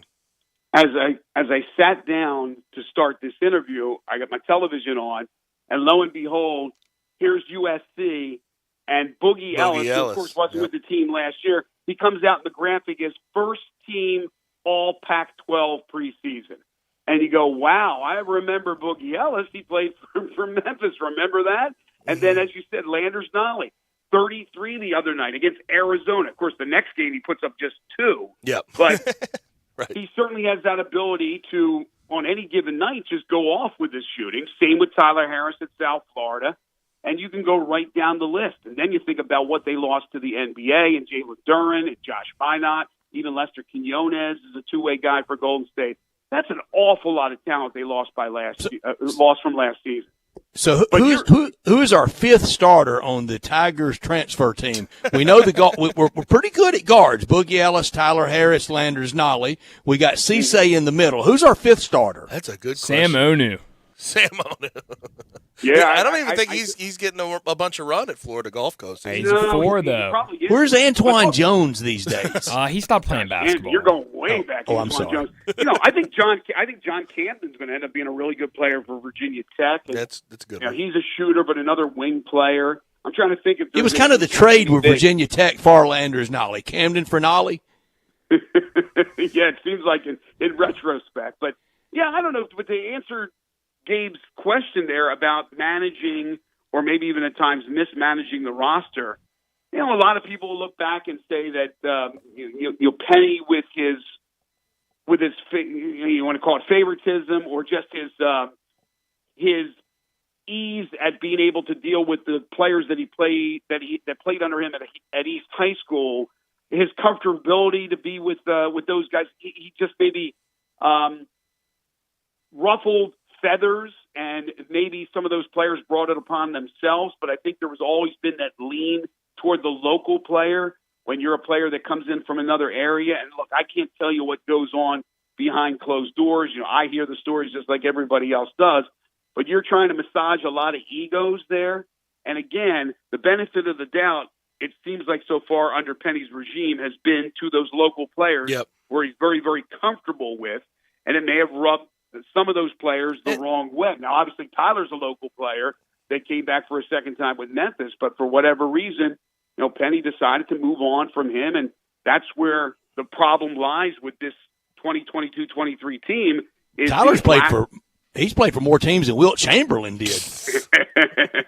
But they lack the ability to shoot from the outside, make shots from the – they can shoot, but can they make the shots consistently? And Kendrick Davis can do only so much. So, yeah, I think everybody, when they look back at that team from last year, they wish that whether it be Harris or whether it be Nolly, but one more shooter on this team this year, I think they'd feel a lot more comfortable. By the way, I know who the 4 would be on the all-transfer portal team. DJ Jeffries. That's right. There you go. That's the one. Yeah. That's the That's one. it. That's the one. I found it. If you really want to be disappointed with a great move and a missed shot. Oh, gosh, of course. Well, of course, DJ, remember the rumors going into last season that he was going to come back. Maybe at the last second, DJ was going to come back and play for Memphis, but that never happened. Yeah. Well, how soon we forget Amani Bates? And it feels like the Landers-Nolly situation. I know it's way more nuanced than what I'm about to put out there. Let me say that because I know parents and everything came into that situation and his dad.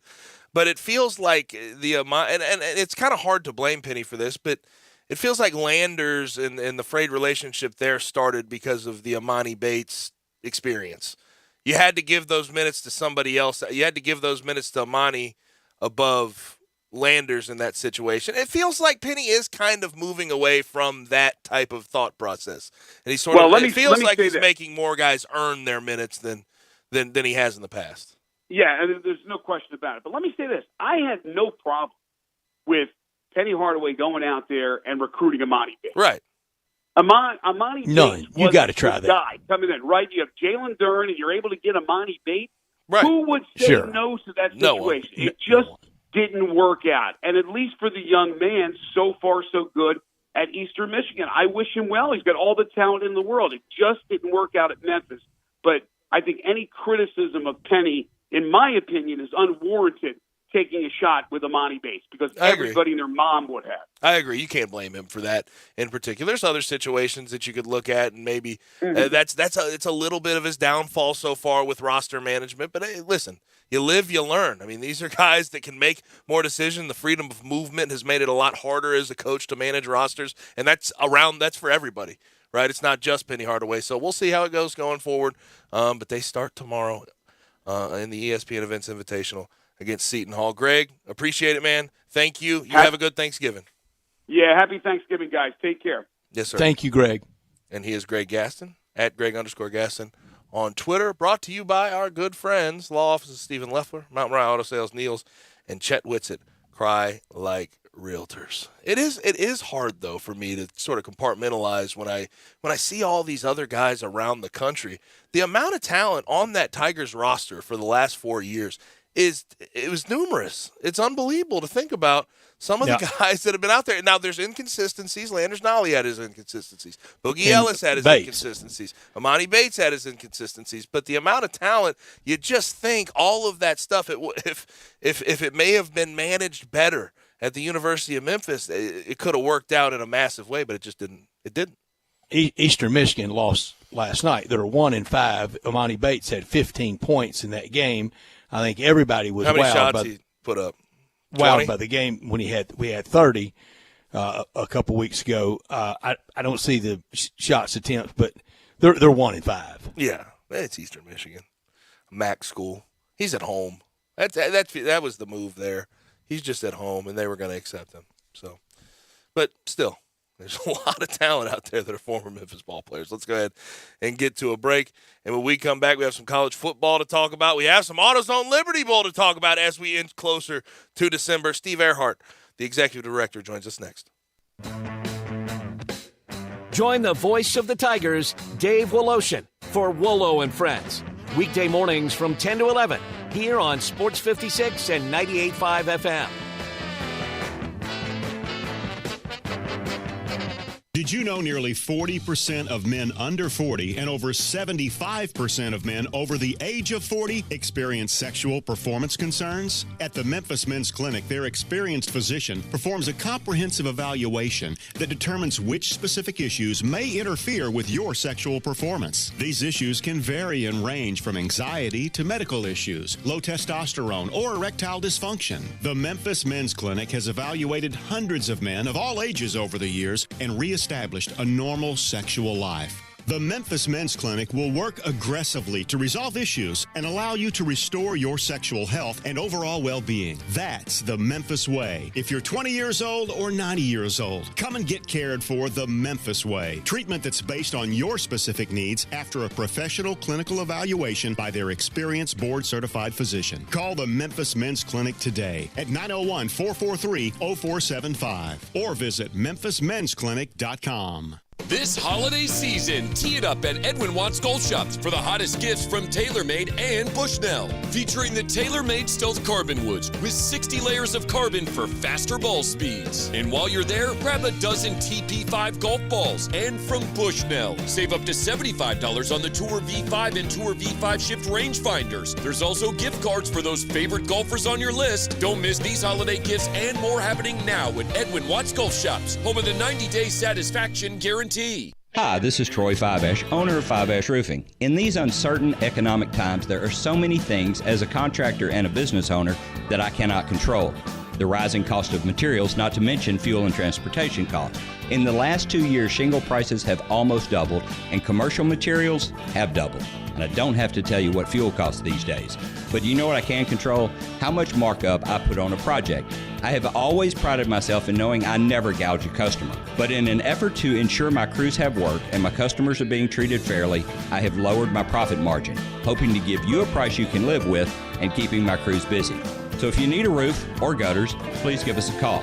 5 Roofing, fair, honest, and ethical. 5 Roofing, a proud sponsor of Tiger Athletics and a member of the Tigers home team. 367-0050 or memphisroofer.com. 367-0050 or memphisroofer.com. 5 Roofing, it's what we do. We're here for you. Buying a home? Rocket Mortgage will cover 1% of your rate for the first year at no cost to you, saving you hundreds, even thousands with Inflation Buster.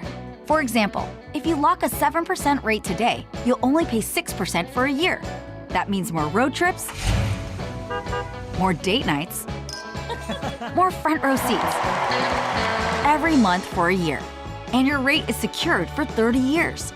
Plus, if rates drop within 3 years of your home purchase, you get exclusive savings when you refinance with Rate Drop Advantage. More home upgrades, more rainy day funds, more cash in your pocket. Save when you buy today and refinance tomorrow. Call 833-7ROCKET today or visit inflationbuster.com to start saving. That's 833-7ROCKET or go to inflationbuster.com. For fees covered, rate like date requirements and other terms and conditions, visit inflationbuster.com. Call 1-833-7ROCKET, equal housing lender, licensed in all 50 states, NMLSconsumeraccess.org, number 3030. I'm with John Burgos from the world-famous Rendezvous in the Alley since 1948. Brett, I want to talk about our seasoning and sauce today. Our sauce is a great blend of sweet, mustard, and vinegar. It's good on so many items other than barbecue. It's good on pizza. People use it in lieu of ketchup. But our seasoning is the original dry rub, created by my father using a mixture of Greek and Cajun spices. People think our sauce and seasoning are good just during the grilling season. Nothing could be further from the truth. It's good year-round. Our seasoning is good on fish, chicken, deviled eggs, corn on the cob, French fries. People even put a dash in a Bloody Mary. To get a complete list of all of our recipes using our products, go to hogsfly.com, click recipes, and you'll see 50 wonderful items and dishes. And Brett, our sauce and seasoning is available at most grocery stores, and if they don't have it, please remind your grocer to stock it. And our slaw is also available at most Kroger stores. Thank you, John. The Rendezvous, Mr. Charlie Burgos' Rendezvous in the Alley since 1948 and celebrating its 75th year. Simple, smooth, and every sip as easy as the last. Tito's handmade vodka tastes just as good with tap water as it does with your favorite mixer. Back in the day, Tito distilled, hand bottled, taste tested, sent to a few friends, then taste tested again to give you the finest juice around. No frills, no flavors, no fancy labels, just the good stuff. Just Tito's. For recipes, videos, and more, visit Tito'sVodka.com. Distilled and bottled in Austin, Texas, 40% alcohol by volume, namely 80 proof, crafted to be savored responsibly.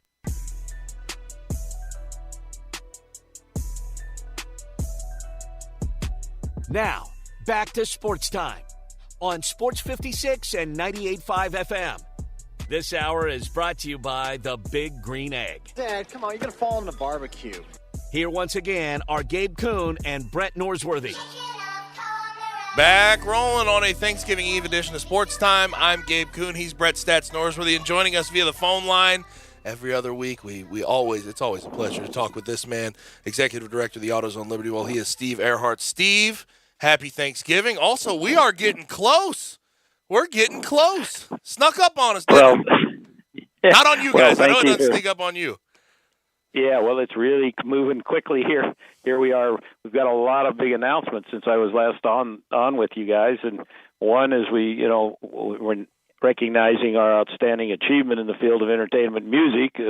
That was Starship featuring Mickey Thomas, who's done such great songs over the years as we built the city in rock and roll, and Nothing's Going to Stop Us Now, and then back in the days when they were called Jefferson Airplane, and then they were Jefferson Starship, and now they're Starship, and those old great songs that only people as old as me remember, things like White Rabbit and Give Me Somebody to Love and all those great songs. So they'll be playing at the Peabody in our President's Gala on the night of the 27th, and tickets are available for the great show there. Andy Childs will also be playing, our own hometown Andy Childs, and then they'll be doing the two songs at halftime. And again, hopefully the stadium will be rocking and rolling when they play We Built the City in Rock and Roll. And then in addition to that, we announced the rosters for the AutoZone high school all-star game with really great teams there with 88 of the top senior players that have been nominated for both their play on the field and their citizenship in their schools as well. That's a great event, and that's on December 10th at Memphis University School, and two great head coaches, James Thomas from the head coach at Houston High School and North Point Christian School head coach Tyler Gold will be leading the team. So we're getting ready for the high school all-star game. We're getting ready for our events, and then we're also looking forward to who's going to be actually playing in the 64th edition of the AutoZone Liberty Bowl coming up on December 28th. So those decisions will be made and announced on December 3rd December 4th, which is the Sunday after the championship games there. The 3rd is the date of the championship games on Saturday, and then the committee goes Sunday morning, and then all the bowls are announced Sunday afternoon. So it's really coming at us at full speed, and we're working hard to be ready for everybody.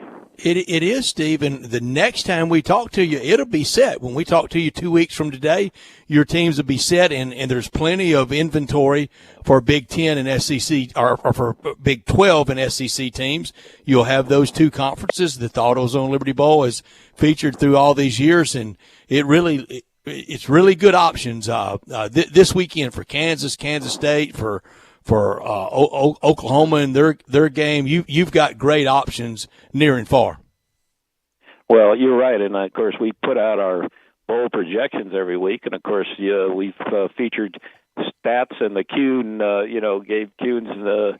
Yes, sir. I don't know if you saw those this week, but running through, you're right there listed with ESPN and CBS and USA Today and College Football News. So, when we're running them down from the SEC side, there's 5 different teams have been, projected by all these experts from Arkansas, Missouri, Florida, Kentucky, South Carolina, and then on the Big 12 side, Kansas and Baylor and Oklahoma.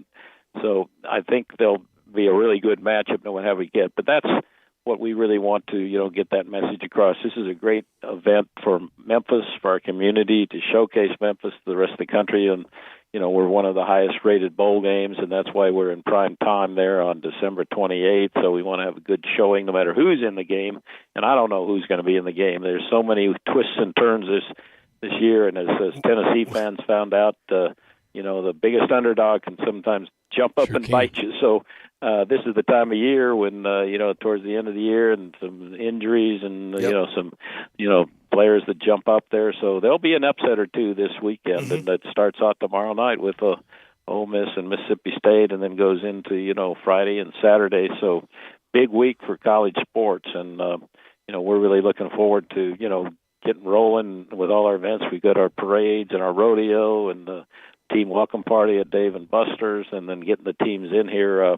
We talked to a couple of coaches, and we said, well, when will you be coming into town? I think they'll be coming into town, and so hopefully all the hotels and listeners will be ready to be front when the decision is made there a week from Sunday. But they may be coming in on either the 23rd, the 24th, or the 25th. It just depends whether how the coaches want to do their schedule, and we allow the coach and the university to make a decision. We're not like some bowls that require you to be at a certain place at a certain time. And so, there's a lot of things coming together in a hurry here these next 10 days. So that's the thing. December 3rd, you guys will have it all locked in, and I know week to week there's discussions behind the walls of the AutoZone Liberty Bowl main offices about, who's looking like they could be part of the fray, who's going to be in the game this year. But how quick does that actually come together after rivalry week going into championship week? When do you know? Do you know in the night on Saturday night, or do you wake up to it on Sunday morning, Or is Steve? it just sort of a day-by-day process? Here, it's not really. We can do all the speculating we want, but here's how it works, the actual facts. So nobody can make a decision until the College Football Playoff Committee, which is they announce every Tuesday night. They'll announce again next Tuesday, but their final ranking won't take place until Sunday morning after the championship games on Saturday. Because, for example, let's take the Big 12, for example. Kansas State looks like they'll be playing TCU, and then if all of a sudden Kansas State beats TCU in the championship game, which is on Saturday night, then that throws into a quirk who goes to the championship round. When I say the championship, that's the 4, 1 versus 4 and 2 versus 3. and then who goes to the Sugar Bowl. And then the same thing is true with you got championship games in the Pac-12, the SEC, and the ACC, the Big Ten. So we don't know anything on Saturday night. We don't know anything Sunday morning. In fact, we just got a notice from the Big 12 to stand by your cell phone at 2:45 p.m. on Sunday, because we'll be calling you, and you have to make your decision of what teams are available, and that depends on what the college football playoff does. And the SEC, it's about the same time. I think we get they go last. I think that's a half hour later that they call, and in the SEC's case, they basically decide who they're going to send to us. So actually it's mid-afternoon on Sunday before anything is determined, because, as I say, the CFP, that's the college football playoff, they organize the 12 teams that go into the 6 New Year's Bowl games, which includes the 1 versus 4 and 2 versus 3. Mm-hmm. And then in the SEC side, they go Citrus Bowl, and then the group of 6, the SEC 6, which is, the Gator, the Tampa Bowl, Houston, Nashville, and in this year, the Las Vegas Bowl, and the AutoZone Liberty Bowl. And then they decide which 6 teams do they allocate to those 6. We all pay the same amount, but in their case, they call us and tell us about 3 o'clock in the afternoon, here's the team you're going to get. And then with the Big 12, it's more a pecking order, so they go right down their line. We're right in the middle of that pack. So we'll know Sunday afternoon. So that's when, again, to all your listeners, hopefully the hotels are set up to get those calls, especially at the Peabody and the Sheraton, which are team hotels, and then the Hilton where band stays, the guest house at Graceland where the band stays. So, we want all those folks to be on duty, because they'll start getting the calls on Sunday afternoon. Yeah, and I'm unbelievably excited. You guys just have so many good options this year. Of course, my projection was Arkansas versus Kansas. Brett was somewhere, I think, Arkansas, Oklahoma. Both of those unbelievable options for us here in Memphis, and you guys at the AutoZone Liberty Bowl. Now, on to some other important things. What you got going for tomorrow? What are your Thanksgiving plans? Well, I'm going to kind of stay here and electronically monitor the Mississippi State Ole Miss game, because that usually we go to that, but I don't think we'll get either one of those teams this year. Normally we're at that game, but since we had Mississippi State in the game last year, the odds are, if they really tried to not do and then if Ole Miss, they've already got 8 wins, and they could get 9 wins, and so they're probably headed to a Florida Bowl. Who knows? But that's kind of the word I get. So I don't think we'll get either one of those 2 teams. But then Harold Grader is going to shoot up to the Missouri-Arkansas game in Columbia on Friday morning, because those 2, as you just ran through the list, those 2 teams are potential teams to be in the AutoZone Liberty Bowl. And then on Saturday, we'll be watching closely all those other key matchups. You've got these rivalry games that could affect us. Kentucky has been projected to be in our game. They play, they host Louisville. And then you got West Virginia's at Oklahoma State. Depending on how that comes out, that'll affect the order of the Big 12 teams. And you got, of course, the Arkansas, Missouri game, which is really important, because if Missouri wins their bowl eligible, and then certainly later that evening you've got the mighty Vanderbilt Commodores playing host to Tennessee. One thing I wanted to, it's just a matter of humor. Did you guys see the storming of the field by the Vanderbilt Commodores there? One by one, single file line. And they'll do it again Saturday if they beat UT. They will. But the reason I'm laughing is they got fined $250,000 by the SEC. They got it. Vandy's got it.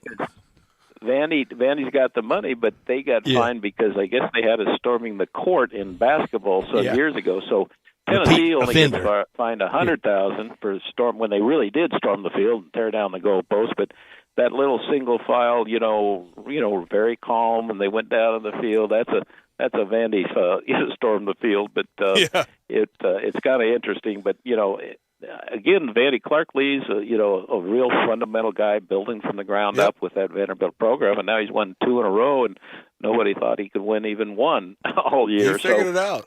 Steve, Vandy, that trust fund Commodore Vanderbilt left them goes as far as the eye can see. It's true. Well, Well, True stuff. It'll be interesting to see whether and I'm sure all your Tennessee fans will be saying they're going to come back with a vengeance and crush Vandy, and the Vandy fans are saying we're on a roll, we're going to win 3 in a row, and then we can storm the field again in an orderly single file, one after the other down in Vanderbilt. So, but that's a key game, because if Vandy wins that game, that means they won 3 in a row. They're bowl eligible. And they just knocked off Florida and Tennessee back to back at home. What a storybook deal there. And South Carolina shocked the world there with their victory last week. And so now all of a sudden, can South Carolina put up a fight against Clemson? So college football is it's unbelievable, and that's why it's so popular. And the young student athletes and coaches that are, toiling away at putting together great game plans and so on. It's exciting to see what happens every weekend. And again, that's why we're in it, to have great events for our community and feature all the events for the country and for St. Jude Children's Research Hospital. So, we're really looking forward to all the events coming up on our schedule. So we want to thank all the folks in Memphis who have worked hard, the volunteers at various events, but we're looking forward to a great turnout. And please, for example, our parade, one of downtown's biggest events, that's the night before, or not the afternoon before the game on the 27th. So if any of the listeners out there want to enter their cars or their floats or their bands or their dancing groups, please get in touch with us for the Beale Street Parade, and then we have the Bash on Beale right afterwards, and then that flows right into the President's party there, where we will have some great music with Starship and honor the coach's wives. So we really want to have Memphians to jump in with us and participate. It's not just about the visiting teams and their people. It's about Memphians as well. And I'm so excited about the high school all-star game and so many of these young men. Last year, nearly half of the players were able to receive college scholarships to go on. This year, 88 young men. Last year, we had 42 players. And before we started the all-star game, there were only about 10 or 12 players every year in the Memphis area get scholarships. But now when the coaches come in and can see these guys practicing for a week against each other and get exposure to many different colleges. So that's a really great event, and that's on December 10th at MUS at 2:30 p.m. So, again, I'm trying to roll in all this. This will be the last time we get a chance to talk to you. We'll already have the teams in 2 more weeks when I get on, but maybe you guys can do a lot of reporting along the way, and I appreciate both of you guys participating in our bold projections over the last several weeks. No question, and we appreciate you as always. He's Steve Earhart, the Executive Director of the AutoZone Liberty Bowl. Steve, you enjoy yourself, you enjoy your Thanksgiving, and have fun. Thank you, Steve. Yeah. Happy Thanksgiving to you guys and all your listeners out there as well, and we appreciate so much the support here of all our events here in Memphis. Yes, sir. You got it. Thank you so much. Steve Earhart, the Executive Director of the AutoZone Liberty Bowl, and we'll have those teams in 2 weeks for the 64th AutoZone Liberty Bowl, kicking off at 4:30 on December 28th. Look forward to that. Time for our Gould Salon and Spa segment. GouldSalonSpa.com is the place you need to go for the perfect holiday gift. It's the Gould's gift card. Perfect color, perfect size for male, for female, young and old alike. The Gould's gift card is the gift. It will be the best gift you get or you give or get during the holiday season. Go to GouldSalonSpa.com for more information about that Gould's gift card. Exclusive to our area, the best holiday gift for any season is that Gould's gift card. The best spa packages, salon products, and those gift cards are a smashing hit. Since 1932, Gould Salon and Spa, they've been turning heads, soon to turn 91 years old. Mr. Sam Gould had a dream to provide his clientele with a truly professional and unique fashion experience, and it's been realized. Family affairs, sons, fathers, sons, grandsons, granddaughters, everyone involved in the family, involved in this great salon and spa. 10 different locations, never far from a Gould Salon Spa, one downtown, one out east in Collierville, one nearby you. And those Gould's gift cards for the holiday season, that's what you want to give, and that's what you want to receive. You better hope somebody's getting you one of those, but you got to give to get. 90 years of distinction, soon to be 91. Go to GouldSalonSpa.com, and for me, it's this weekend in college football. I said it was my favorite, and it is. I said it was the one that put college football on the map, starting tomorrow night with the Egg Bowl and enjoying all these rivalries on the last full weekend of the year of college football. And for me, my gold style goes to Kendrick Davis. Kendrick Davis, where would this Tiger basketball team be without him joining in the offseason and being the biggest transfer news that the Tigers got? So far this year, 20 points per game, 4 rebounds per game, and 6 assists. He's just value that this team can't replace, and he showed that the other night against VCU, 26 points, 4 rebounds, 7 assists on 8 for 16 shooting. Kendrick Davis gets my Gould style for the week. Let's go ahead and get to a break, and we have one more segment left in hour number 2. We're going to use that to talk a little bit of Grizz. Back after this.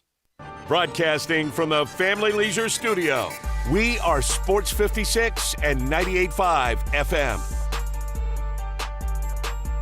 You've heard of James Gaddis Jewelers, but have you heard what they've done lately?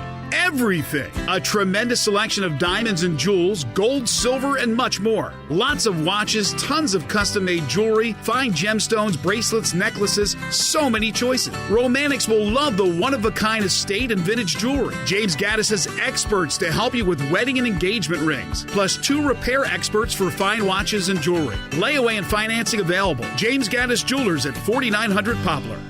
Are you suffering from chronic joint pain like Heather?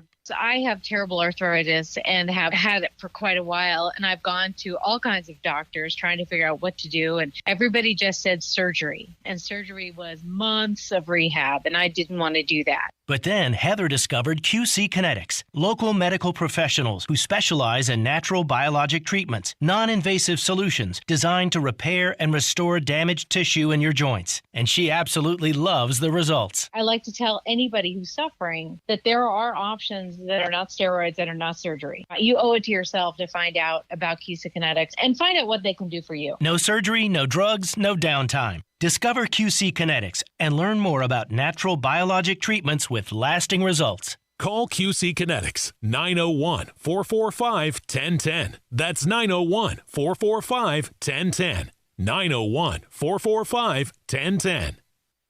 Barton's has been your hometown building supply store since 1885, offering local delivery. Now Barton's offers in-stock utility trailers, a great option for contractors and frequent DIYers on tight schedules. Available in single and tandem axle options, these 6-foot, 4-inch by 12-foot, 16-foot, and 18-foot trailers are made in Northeast Arkansas and include 15-inch tires and wood floor construction. Visit your West Memphis Barton's at 215 West Broadway to check out these quality in-stock trailer options.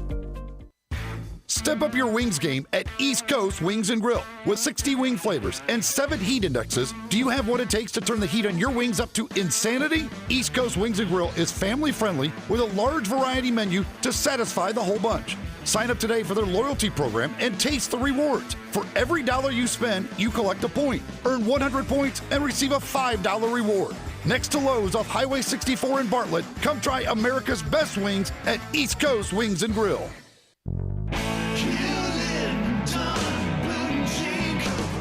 Hewlett & Dunn Boot and Clothing Company, we have it all. From handmade Amish leather belts, fine and casual clothing, boots, casual boots, work boots, fancy boots, and even safety-toed boots. Lots of cowboy hats to choose from, even Nebo lights, Orco hard coolers, good-looking duck head dress shirts, duck head caps, shorts, and pants. Tons of jeans from Ariat, Wrangler, Devil Dog, and Kimes Ranch jeans.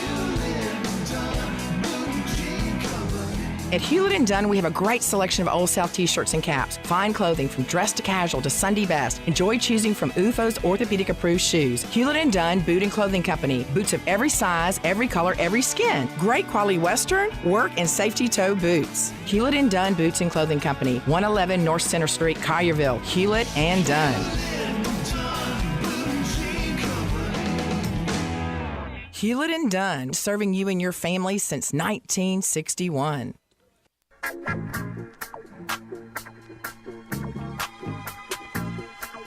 Now, back to Sports Time on Sports 56 and 98.5 FM.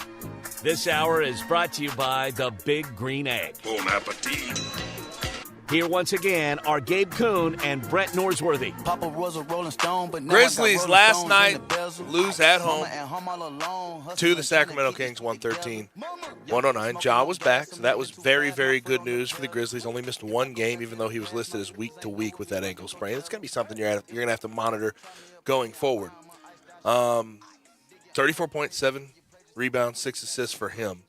But the Grizzlies, their downfall last night, one was turnovers. 18 turnovers, allowed 26 points off turnovers to the Kings. And also the three-point shooting, 8 for 30, which is only 26%. It has quickly turned to me, and I know how important Desmond Bane is, but seeing him not out there for this extended stretch, it really highlights the fact this is a team that is in dire need of that second playmaker. And Desmond Bane, what we saw so far this year, he's shown a whole lot, all-star level performances.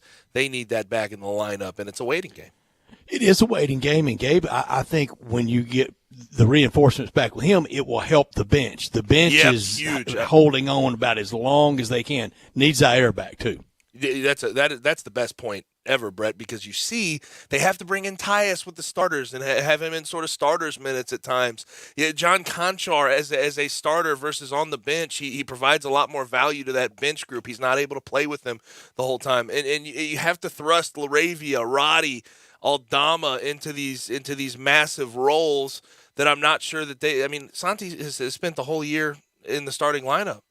Jaren just got back, so it's really thrown off their chemistry bench-wise. And we see what this team did a year ago, right? Number 2 overall seed in the Western Conference, and the truth of the matter is it was because they could go 10 deep, and they got very used to that bench and that bench group playing together, and it just hasn't been that way so far this year. But the good news is Desmond Bane, it was a 2-week reassessment.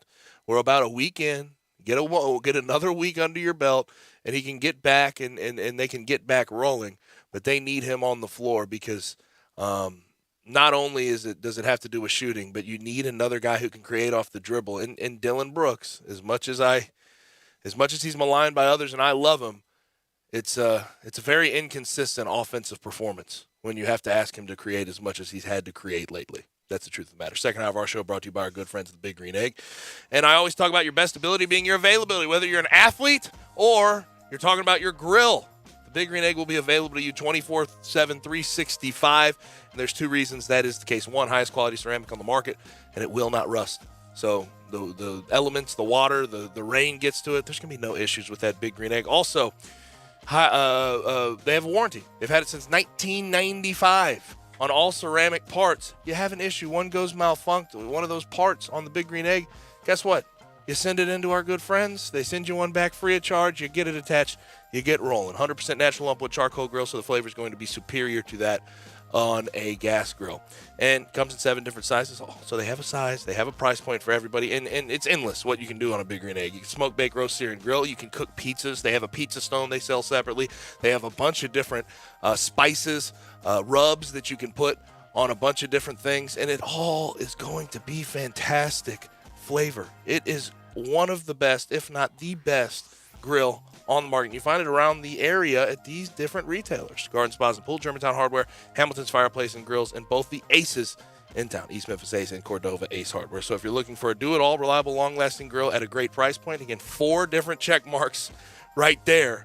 Look no further than our good friends at the Big Green Egg. Hour number 3 is on the way. Then we'll send you off to your Thanksgiving plans, but not until we get in First National Bank and Trust Friday football forecast. And coming up next, Kevin Sweeney. Brian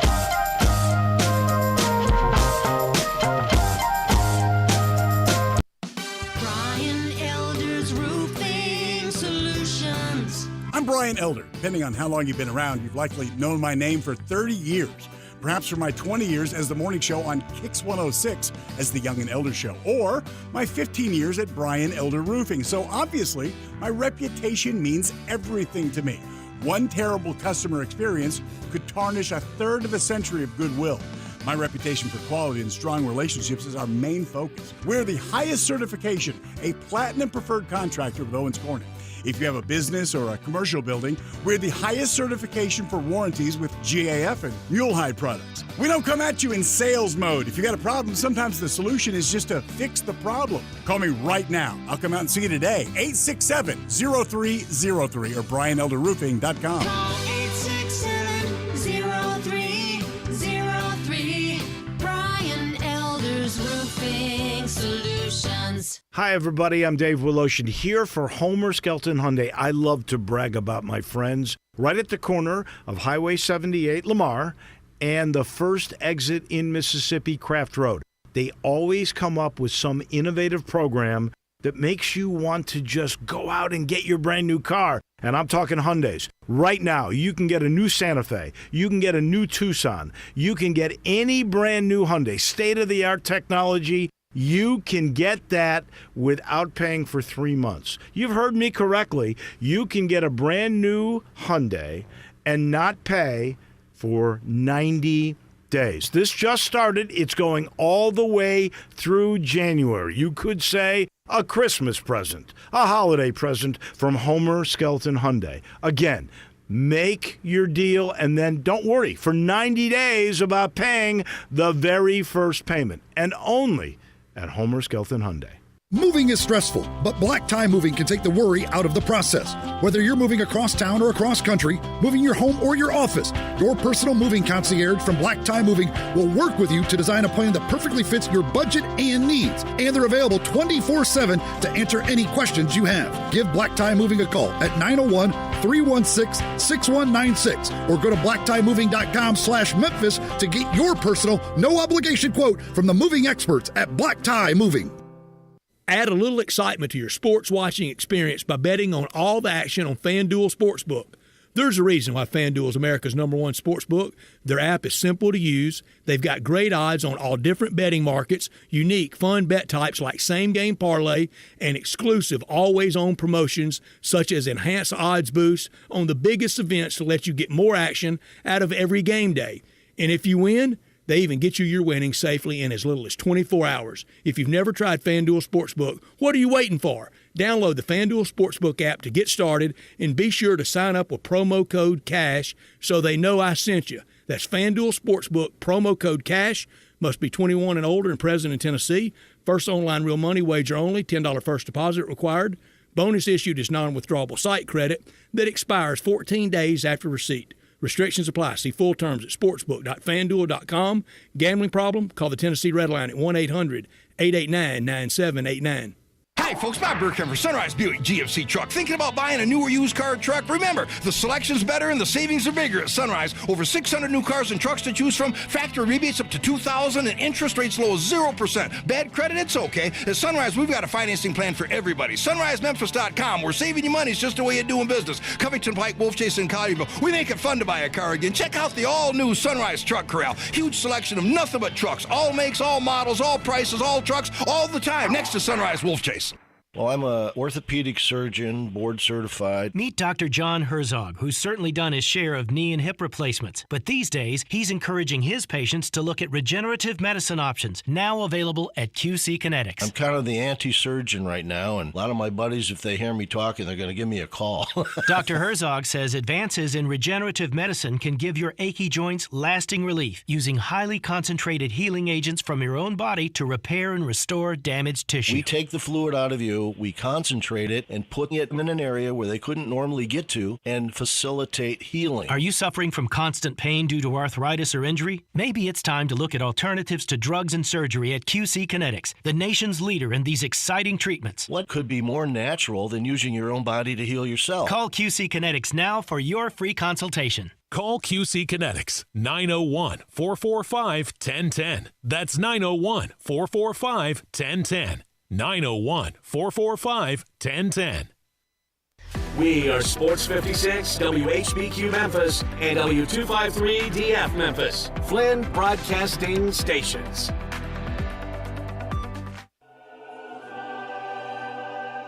Now, back to Sports Time on Sports 56 and 98.5 FM. This hour is brought to you by DeSoto Auto Sales. Make them drive the car. Make them touch it. Feel it. Here once again are Gabe Kuhn and Brett Norsworthy.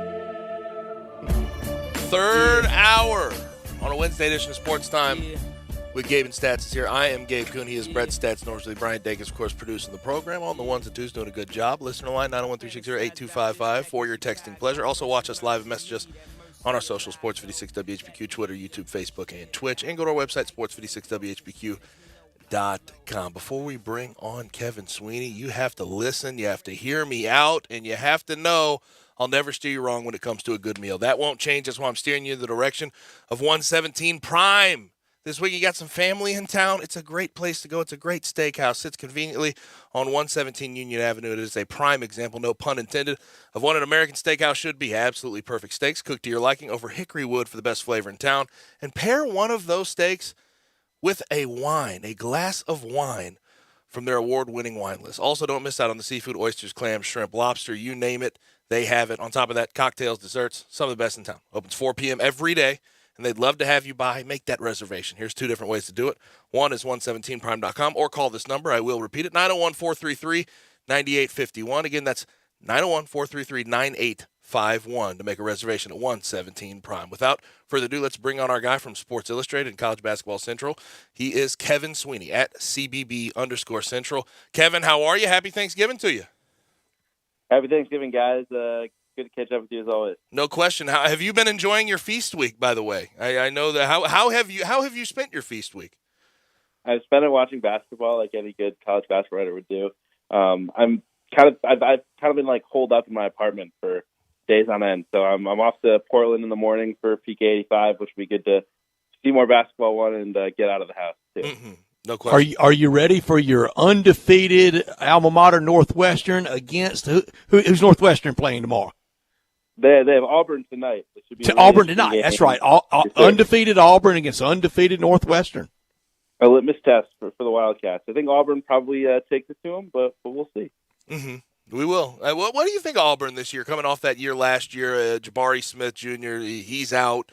What do you think of them compared to what they were a year ago? I think they're more physically imposing than they were a season ago. I mean, obviously Jabari and Walker Kessler were so good, but this team is unbelievably physical, and I'm so impressed with that side of this team. So I think they have a chance to be really good. Obviously, they need consistency at the guard spots, and so that'll be a good test for them as well. Mm-hmm. So Memphis Tigers 2-1. They're about to play tomorrow against Seton Hall. I'm glad they get that Seton Hall game because that ESPN Events Invitational, the field does not look near as strong as we thought it was going to be going into the year. But I want to ask something a little bit off the board that doesn't get discussed in this town as much considering the circumstances.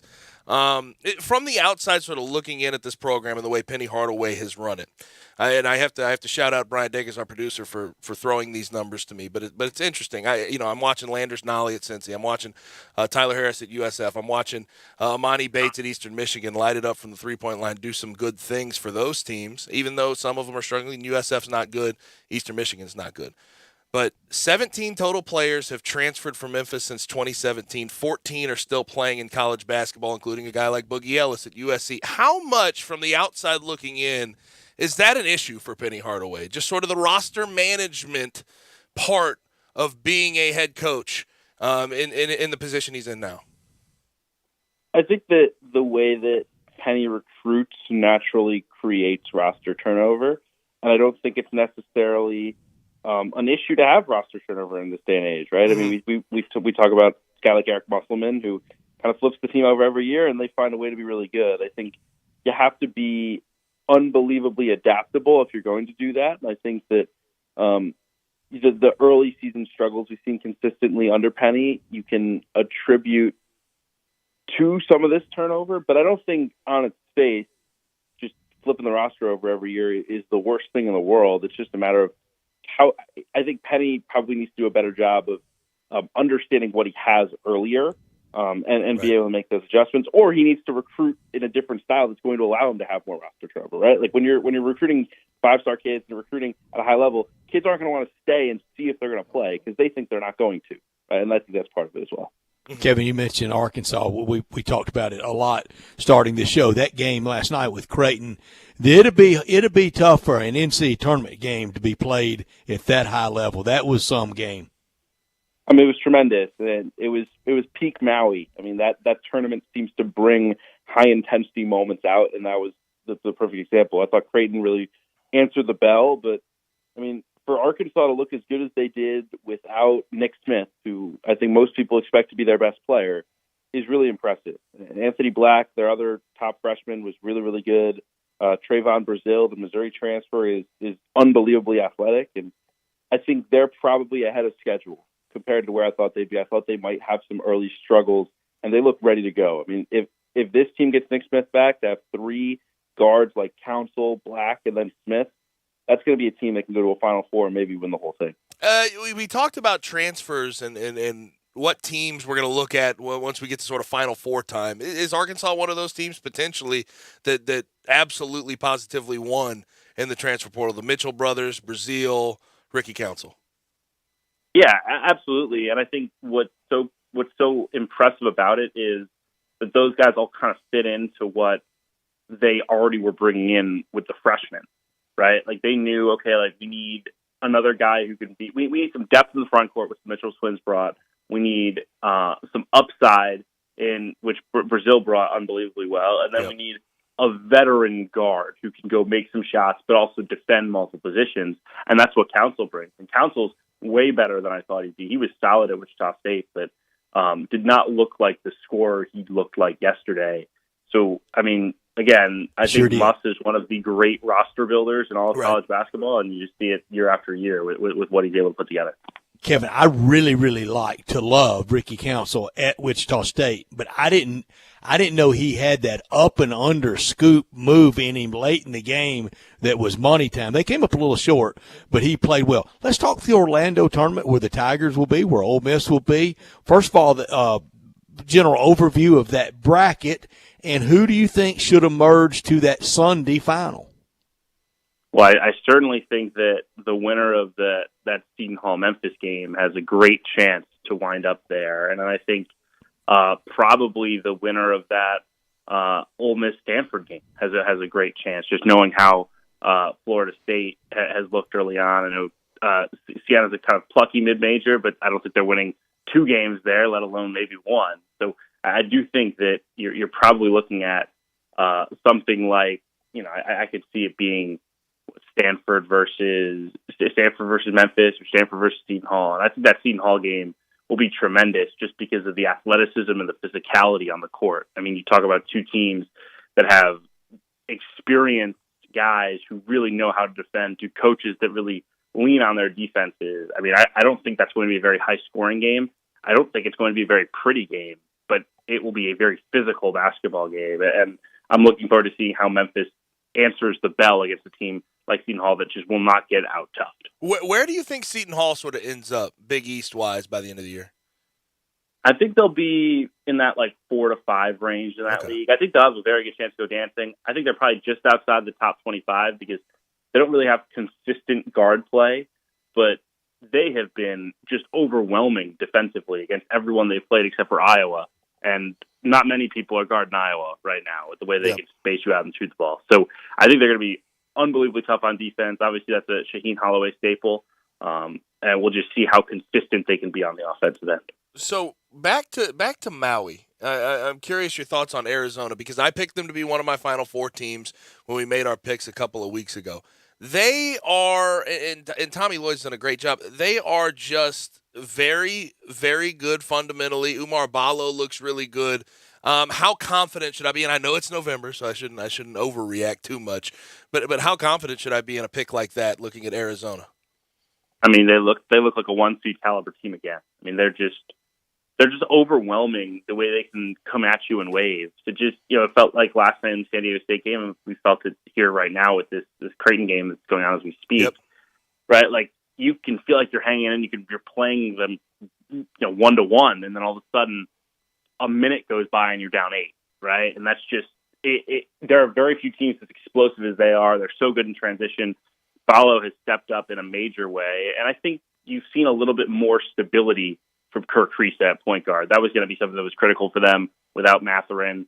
He was so up and down last season. I just think Kriisa has matured a little bit, and that'll be huge for them. So they look like a team that could absolutely win the Pac-12, absolutely be that 1 or 2 seed in the NCAA tournament, and they are looking increasingly like Gonzaga has looked under Mark Few with what Tommy Lloyd has built. The programs look very, very similar right now. Kevin, a lot of college basketball is defined, if not most of it, defined by March and March Madness and NCAA tournament success or lack thereof. Even great coaches like John Calipari picked it and I do, for just one. Arizona, Lute Olson got there once. Aren't they at the top of the teams? Tell me what they do in March before I give too many proclamations about them. They are always the show me team, and it wasn't just Lute Olson. It's been other Arizona coaches. Yeah, I mean that was an issue under Sean Miller. It's the reason why Sean Miller's not coaching them anymore. I mean, we like to talk about the FBI scandal, and obviously that played a part, but he stopped being palatable to Arizona when he stopped winning at the highest level. And he stopped, and he never broke through in March. And I just think, Tommy's going to have to do that at some point. Last year they had a very good team and got picked off by another very good team. And I'm excited to see where this one goes. But from a talent acquisition standpoint, Arizona is doing it at an extremely high level right now. And Lloyd has a system that's proven to work and is working right now. And it's been really impressive how he's installed it. So I think the future's so bright there with the way that they're building it under Tommy. So Houston is the odds-on favorite to win the national championship this year, which I find relatively insane considering the circumstances. But 6-1 as opposed, I think North Carolina, Kentucky 10-1, something like that. Is this the best team that Kelvin Sampson's had at Houston? I think it is because it has a little bit more of that NBA-level talent with Jarris Walker and then also Terrence Arsenault, the freshman. He had a great game against Oregon coming off the bench. He's really talented. I think the way I would put it is this. If the NCAA tournament was Thanksgiving weekend, Houston would not just be the favorite. They'd be a very clear favorite to win the national championship. They're just, I think, further ahead than a lot of teams. But I think by March, there's a lot of teams that could get to their level, right? Like, I think I don't think Carolina's there yet, but we know that they have that ceiling, right? This Arizona team, I think, could be there. I think this Creighton team, Arkansas, certainly. Right.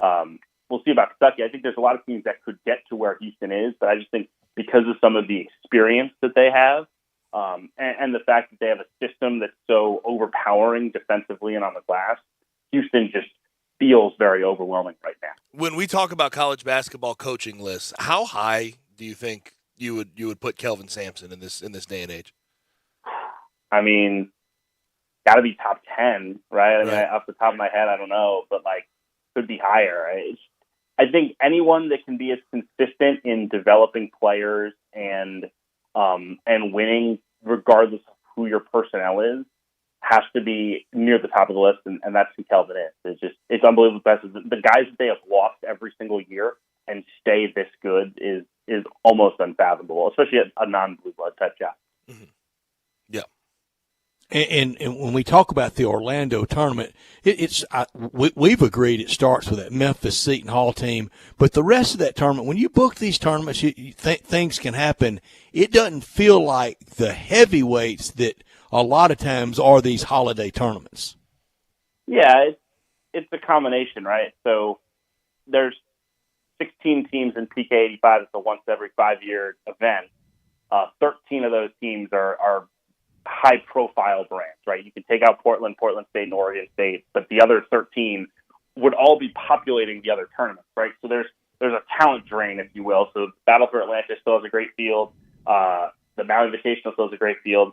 Okay, all of a sudden you've taken up half of the appealing teams. So I think it's natural, and I think also this was made worse by the fact that there are just teams that are down right now. I think we thought Oklahoma would be better than they've looked so far. We certainly thought Florida State would be competitive. I mean, that's Leonard Hamilton. They're usually very, very good. I thought they'd be in the tournament next again, but clearly are much further behind schedule.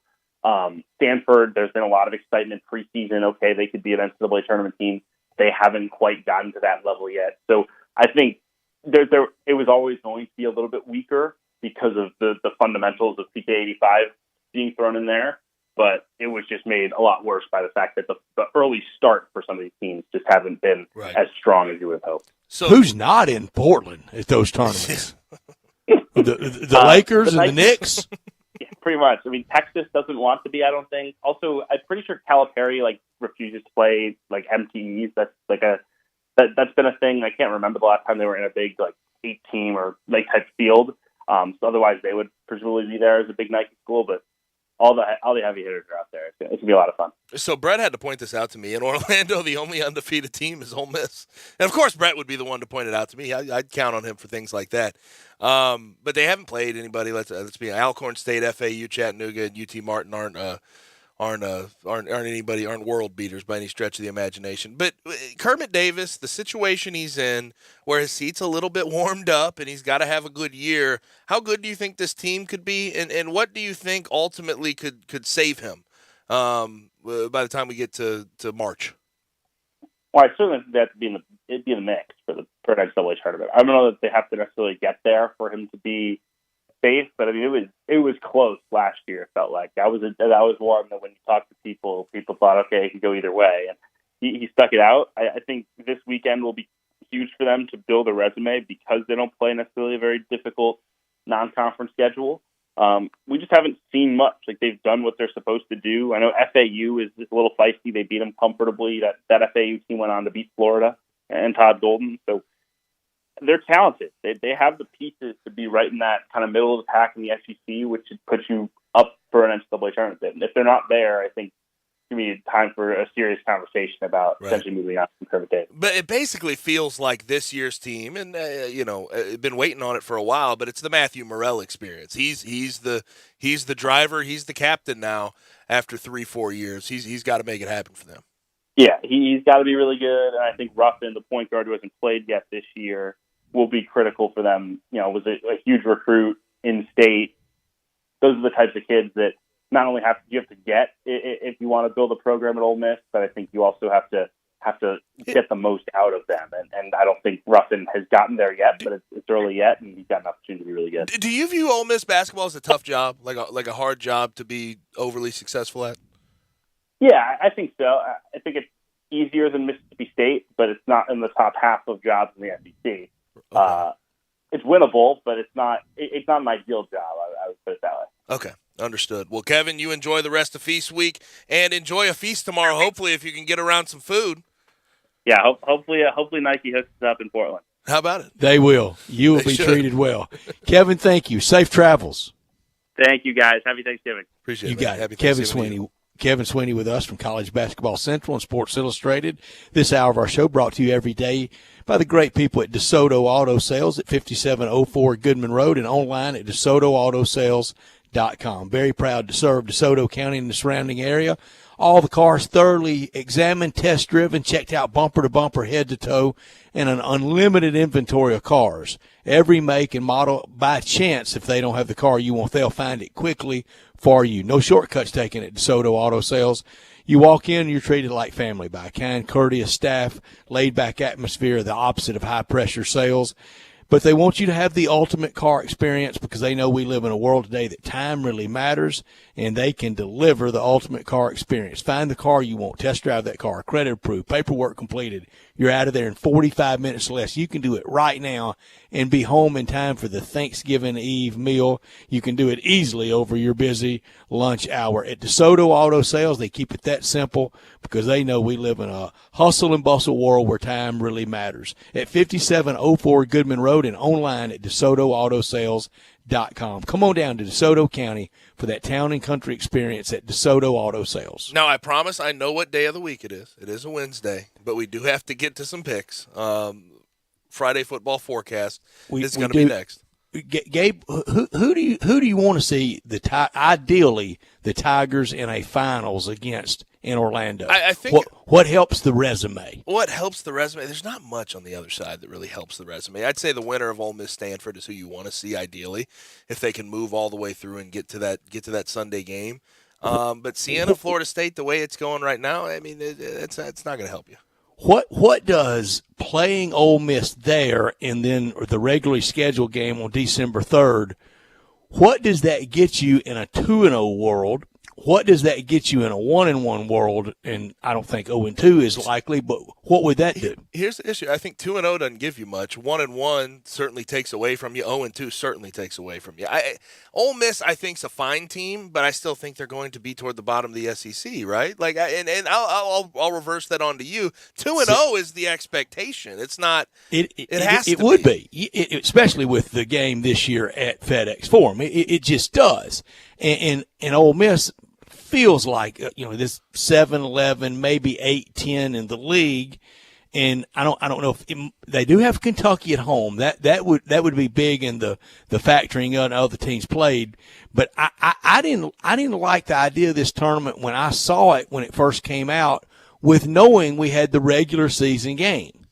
Yeah. I get that, but if Ole Miss does win 2 games in a row and end up in the final, it's fine. Like, I mean, you take what's in front of you. You don't want to have to play Ole Miss twice and have to stress over them, because it's also tough 2 games in a row and 2 games really close together to game plan the same way and be able to come out on top. I would say, though, if you're looking at a team that you would want to play, because I think the Tigers have 2 potential resume builders ahead of them. I'd imagine Oklahoma would be moving ahead over Nebraska. Nebraska's not very good.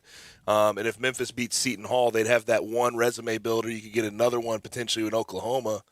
On the other side, Florida State, Stanford, Ole Miss. I think it's Florida State, Stanford. I think those are the 2 teams you want, but I hope FSU catches fire in that ACC. I think they will. I personally just have the feeling that at this point in the season, where Florida State's at, the winner of the Ole Miss Stanford game is going to be the one moving on. For right now, right now, we'll see what Florida State projecting, does. but right now, I think you're right. Yeah, we'll see what Florida State does. I'm curious. I'm very, very curious. But again, I know what day it is. I promise you, it's Wednesday.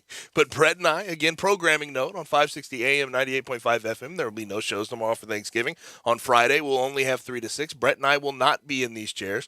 We'll be passing them off to Bryant Dacus and Jay Morgan Harder, and they will be getting the show done. So instead of doing our First National Bank and Trust Friday football forecast on its intended date on Friday, we're going to do it today, and we'll do it next. You already know you can listen to Sports 56 anywhere with the Sports 56 app or at sports56whbq.com. But you can also watch us daily with live video of all of our shows on Twitter, Facebook, YouTube, and Twitch. This holiday season, tee it up at Edwin Watts Golf Shops for the hottest gifts from Callaway and Bushnell. The Callaway Rogue ST Woods are designed with AI for faster ball speeds. And while you're there, grab a dozen Callaway Chrome Soft golf balls. And from Bushnell, save up to $75 on the Tour V5 and Tour V5 shift rangefinders. There's also gift cards for those favorite golfers on your list. Don't miss these holiday gifts and more happening now at Edwin Watts Golf Shops, home of the 90-day satisfaction guarantee. It's gotten colder outside, and the folks at Family Leisure want you to relax at home in your new massage chair or catch a game in your new home theater set. The Relax at Home sale is going on right now at Family Leisure with great deals on pool tables or shuffleboards, or enjoy a game with all your friends and your family. Also on sale now, saunas, hot tubs, patio furniture. It's the Relax at Home sale. Come by Family Leisure, I-40 and Whidden Road. That's where you'll relax at home. 2000, 2008, 2022. When it comes to the economy, those are some scary years. .com crash, housing crash, and the roller coaster we're going through right now. It's a dangerous time to not know your numbers. But over 31,000 businesses have the confidence and clarity they need because they rely on NetSuite by Oracle, the #1 cloud financial system. NetSuite gives you visibility and control of financials, inventory, HR, planning, and budgeting. Manage risk, get reliable forecasts, improve margins. Everything you need all in one place. So, how do you prepare for uncertain times? The answer, NetSuite. NetSuite helps you identify rising costs, automate your business processes, and easily see where to save money. That's why 93% of customers say they improved their visibility and control when they upgraded to NetSuite. What are you waiting for? NetSuite is offering a one-of-a-kind flexible financing program. Head to netsuite.com/play. netsuite.com/play.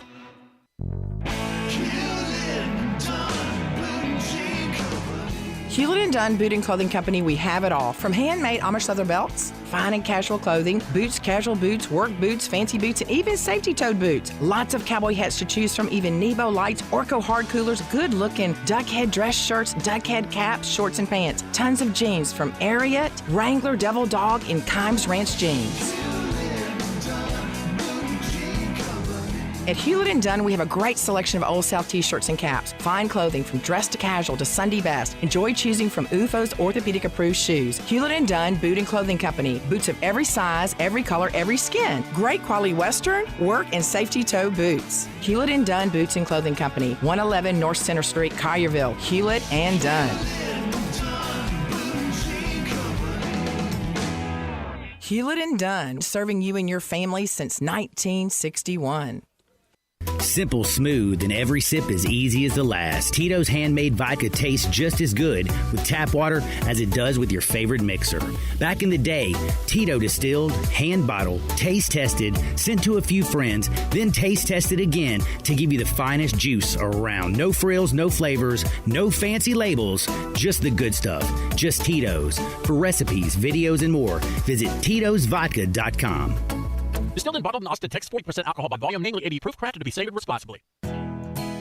Nestled in the heart of East Memphis, located corner of Park and Cherry, is a beautiful residential neighborhood. I'm here at Town Village Audubon Park interviewing a new resident, Carolyn. Share with us why you chose Town Village. Well, if your parents or special friends need to make that big move, let me share with you my experience. It was tough for me to leave home, but then I discovered Town Village. I would like to highly recommend Town Village to you and your loved ones. After looking at all the amenities and meeting all the people and staff, I was hooked. From restaurant, bistro, 3 meals per day, housekeeping, transportation, security, health care, physical therapy, exercise room, and even a heated pool and spa. Come see us and make your new home at Town Village.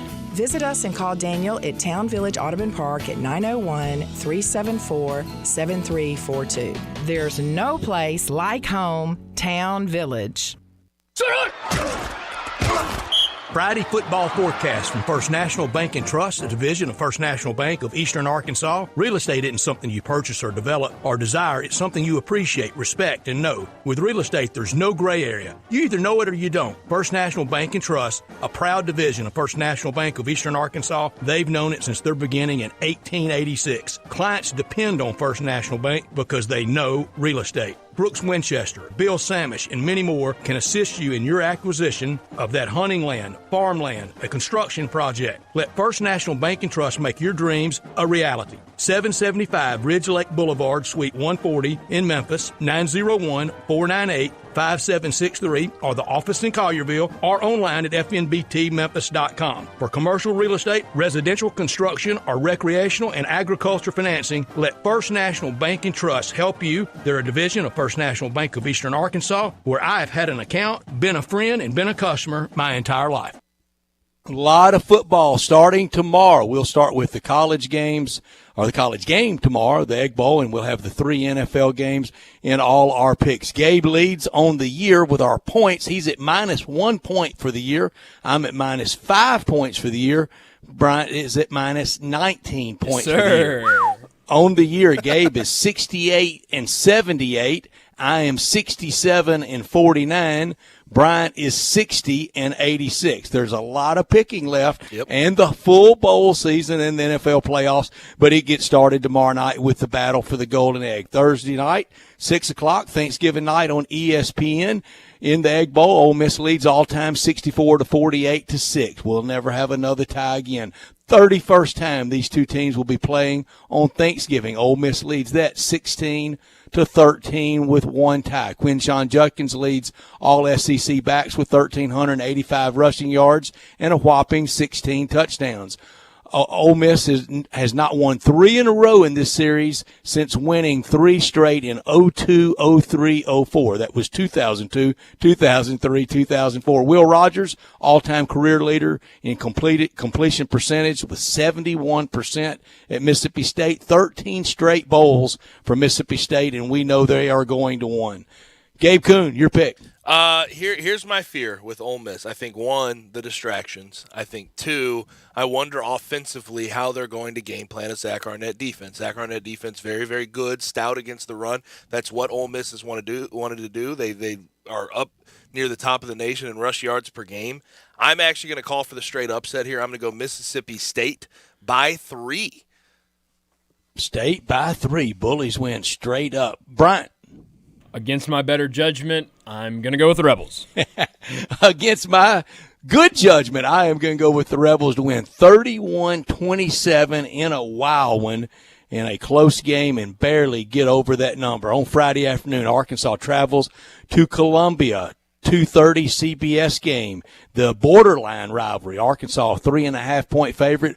Arkansas last road win over Mizzou anywhere, 1944, when Glenn Rose was the coach. They beat Mizzou 7-6 in St. Louis, Gabe Kuhn's hometown. Mizzou leads the series all-time 9-4. I saw a Cotton Bowl between these two that Mizzou won. Mizzou this year with a 17% increase in attendance. That leads the SEC for attendance increase this year. Their great wide receiver, Barrett Bannister, he is the grandson of Arkansas Razorback legend, both coaching and playing, Coach Harold Horton. And Coach Harold Horton's daughter, Holly, and I, this young man's mother, we went to kindergarten together in Far City at Miss Hawley's. There you go, classmates. How about that one? I'm going to take Mizzou. Arkansas wins the game 27-24. I'll win the game by the hook. Gabe. I'm going 41-20 Arkansas.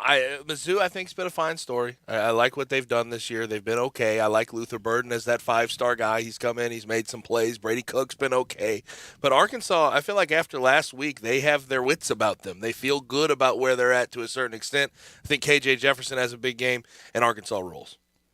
I'm going to go with Arkansas to win by more than 4. Y'all both gave a score, so I felt like I had to give something. I'll go with Arkansas. I like when we go exact scores. Tell me the network carrying the Tiger game Saturday. Is it ESPN Plus? I believe so. Let me check really quick for you. I believe it would be ESPN Plus, although I'm not fully I didn't see a network designation. It's 2. ESPN The Dose.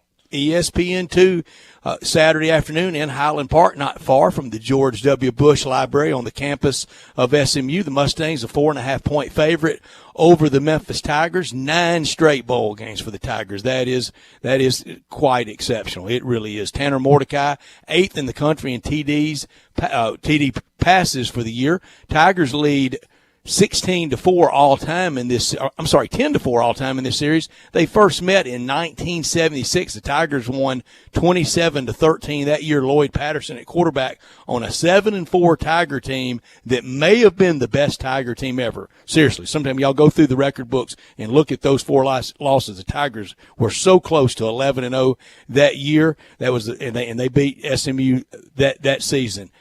I'm going to take the Tigers. 35-34. Give me the 4.5. Straight up upset for the Memphis Tigers. I'm going to go with the Tigers with 35, and I'm going to go with SMU 24. I think the Tigers get over top. The Tigers have had the number of SMU. I know it's on the road, but I think that this is going to come down to Memphis and this defense playing the right way. I think they'll get some turnovers. If you get to that 3 mark, if you get about 3 turnovers and try to take care of the ball yourself if you're the Tigers, I think they can win this comfortably. I'm going to take Tigers 35-24. Brett, you said it's very close to the George Bush Library. It's also very close where, sadly, John F. Kennedy was assassinated. I was able to go down there and see that when I went to Dallas when I was young. I actually learned last night, yesterday was 59-year anniversary of that day, which was interesting to see. But I say all that to say I'm going to take SMU. Okay. Oh, I thought we were going to have a group lock Tigers and everybody have 35 points. That would have been a rarity. Iron Bowl, Saturday afternoon, 2:30 at Bryant-Denny Stadium. Alabama, a 21.5-point favorite over Auburn. Alabama leads the Iron Bowl all-time 48-37-1. Nick Saban, 12-8 all-time versus Auburn. 10-5 at Alabama, 6-1 at Bryant-Denny Stadium. He's 160-20 at BDS in his Bama historic tenure. Auburn, 26-1 since the start of 2013 in games when they score a non-offensive touchdown. That's a big indicator for them. They're not going to get a non-offensive touchdown. They're only going to get one touchdown at all. Alabama rolls 45-10, covers the 21.5 easily. Gabe? I honestly don't like this pick for myself. I'm not a fan of it, but I can't take the Auburn side in this situation. They're decimated. They're in a bad spot. I know the Iron Bowl could bring the best out of you, but I feel like Alabama is going to come out with something to prove. I'm going to take them minus the 21.5. Bryant? I have said multiple times on this show that I cannot bet against Alabama, but that was not factoring the Cadillac effect. Okay. And we have the Cadillac effect. If anybody can get those boys going for the Iron Bowl, it's Cadillac, so I'll take Auburn. Well, emotion in college sports, especially in a rivalry game, that sometimes can be the common denominator to the big upset. My college football lock, I'm going to take Kentucky minus the 3.5 in their state championship game, the Governor's Cup over Louisville. They win 41-35. My college football shock, another state championship, the Gators straight up at Tallahassee at Doak Campbell. Gators win 19-18. Lock and shock, Bryant.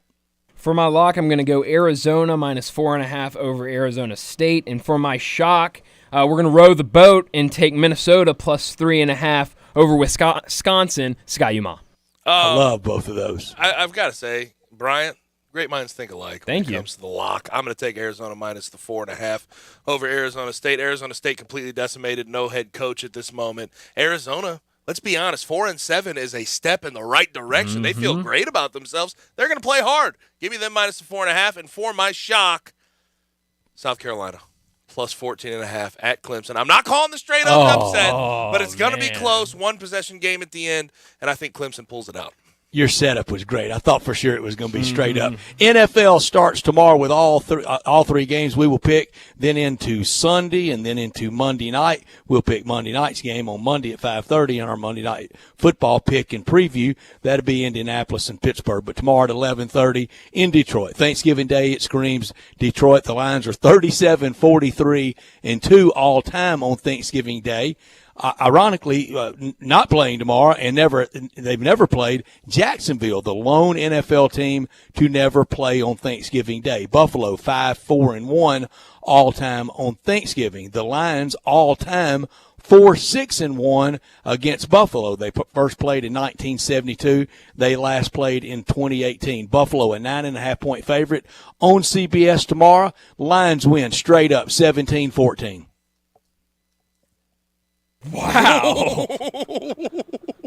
Did you hear the dramatic pause there from us? The Thanksgiving miracle. It is. Okay, who's eating the turkey leg after? Dan Campbell. He eats the plate. Do turkeys have knees? That's a good question. Does he take the kneecap? I'm going Buffalo minus 9.5. I can't do it. I'm sorry. I just can't. Bryant? Yeah, unfortunately, I'm also going to go with Buffalo. I stunned y'all, I think. Tomorrow afternoon, the 3:30 game on Fox. Dallas minus 9.5 over the New York Giants. They're old rivals. Dallas 31-22-1 all time on Thanksgiving Day. The Giants are 7 wins, 5 losses, 3 ties all time on Thanksgiving Day. Dallas leads this series all time 72-46-2. They've only met one time in the playoffs. First played December 4th, 1960. That smoking hottie, Tom Landry, was head coach of the Cowboys that day when the Cowboys played the New York Giants. He was once a Giant assistant coach. I'm going to take the Giants straight up, 21-20 over Dallas. Tom Landry, number one, best looking head coach that ever won a Super Bowl. No doubt. Especially in that overcoat. The Giants, great story. I got to say, Brian Daboll, probably, leading candidate right now for Coach of the Year. And maybe they'll make the playoffs. I really like what they've done this year. Saquon Barkley, resurgence. But it's boys. It's Cowboys all day. The star on the helmet will prevail tomorrow. Dallas I know this next pick wins, then. running away 42-10. How about that? Do you like that pick? All right, let me go ahead and write down Dallas for Bryant. Right, Bryant? There's nothing more that American loves than football, and that's why they have a team, America's team. There's a second thing that Americans love, and that's Thanksgiving. Boys win, but they don't cover. I'll take the Giants plus 9.5. Wow. Maybe it's a Wednesday thing. Bryant's picked Ole Miss. He's picked against the Tigers, and he's picked against Dallas. Yeah, I don't know what's going on I don't today. know you anymore. I don't know what's going on today. I think it was because I did mornings. I'm like losing my mind. I'm tired. Thursday night, tomorrow night, NBC 720, Minnesota minus 3.5 over New England, and the suddenly resurgent Bill Belichick Patriots. Minnesota 6-2 all time on Thanksgiving. New England 3-2 all time on Thanksgiving. Minnesota 4-9 all time against New England. They first played on December 13th, 1970 at Harvard Stadium. Not at Harvard Stadium tomorrow, but in Minneapolis. Give me New England in the upset 16-14 over the Vikings. Gabe. All right, I'm going to tell Bryant Dacus, be careful how you pick here. Be careful, right? Why's that? That's a good pick by Brett. Kirk Cousins, 7:20. Gabe, you at don't gotta night tell me. on NBC. What are we? I mean, this should just be complete group lock, and if we lose, we just take our loss. 7-18 this year on group locks. Give me New England plus 3.5. Kirk Cousins in prime time. Give me a break. Can't do it. Are we going group? We're on group lock. Wow, there it is. Cleveland on Sunday at noon on Fox. Tampa Bay minus 3.5 at Cleveland. Give me Cleveland 28-10 straight up big over Tampa. Tom. Gabe. Oh gosh, and you know what? The news of Giselle being helped move by the jiu-jitsu instructor may help your pick there. But I'm going Tampa Bay minus 3.5. I'm also going to take Tampa Bay. Ever since he's gotten divorced, he's playing like a rookie again. So I'll ride with Tom. Energized. Bryant, group lock NFL lock and shock. For my lock, I'm going to take Seattle minus 3.5 over Las Vegas. For my shock, I'll take the Bears plus 4.5 over the Jets. Gabe, same thing. Chiefs minus 14.5 versus the Rams. Rams are going to be down to Bryce Perkins. Give me that immediately. And Packers plus 7.5 at the Eagles. My shock first, Cincinnati plus the 1.5. They win straight up over the Titans. And my lock, Miami minus 12.5 over Houston. They cruise and win easily. That's been our First National Bank Friday football forecast.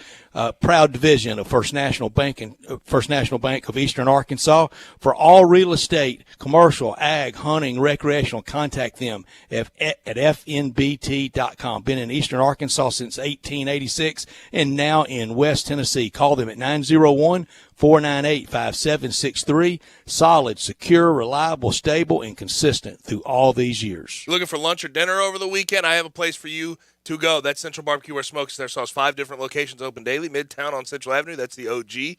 Downtown by the Civil Rights Museum, Summer. The one on Poplar that I always frequent, and the one in South Haven on Getwell Road. Whether you want to get the smoked turkey, the pulled pork, the chicken, whatever on their menu is fantastic. I would suggest, no matter what you get, smoked turkey on a plate or on a bun, make sure you get those smoked wings to start. You can get them dry rub. You can get them mild. You can get them honey gold. They handle those. Those smoked wings are fantastic. Finish it off with some banana pudding just like Grandma made it. And I have a couple of things you need to do for the holidays. We're getting closer and closer to that sort of Christmas time. Make sure that you send some of this barbecue. I know I do during the holidays to friends and family who don't get to get it all the time. I go to eatcbq.com, I click that shipping tab, and I ship that barbecue anywhere in the U.S. of A. You should do the same. Also, catering and events, 15 or more people at home or at the office. Very, very simple. Here's the number. You want some of this slow smoked Memphis-style barbecue? Call 901-527-9990. Again, 901-527-9990. Again, for 15 or more people.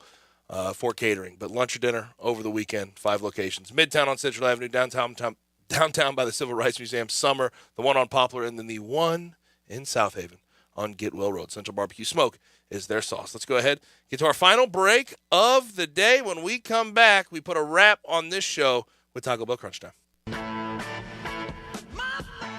Start your day with Sports 56 Mornings with Greg Gaston and Eli Savoy.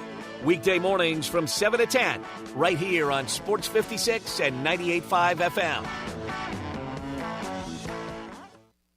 Brian Elder's Roofing Solutions. I'm Brian Elder. Depending on how long you've been around, you've likely known my name for 30 years.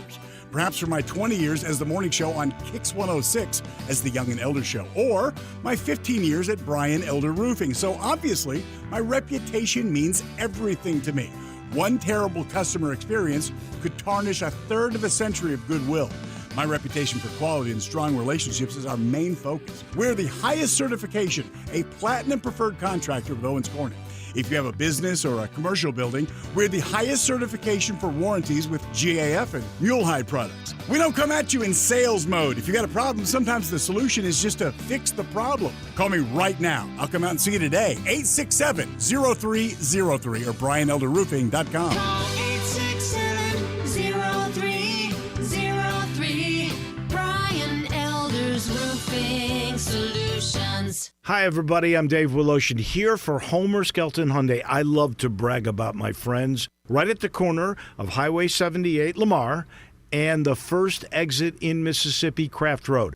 They always come up with some innovative program that makes you want to just go out and get your brand new car. And I'm talking Hyundais. Right now, you can get a new Santa Fe. You can get a new Tucson. You can get any brand new Hyundai, state-of-the-art technology. You can get that without paying for 3 months. You've heard me correctly. You can get a brand new Hyundai and not pay for 90 days. This just started. It's going all the way through January. You could say a Christmas present, a holiday present from Homer Skelton Hyundai. Again, make your deal and then don't worry for 90 days about paying the very first payment, and only at Homer Skelton Hyundai.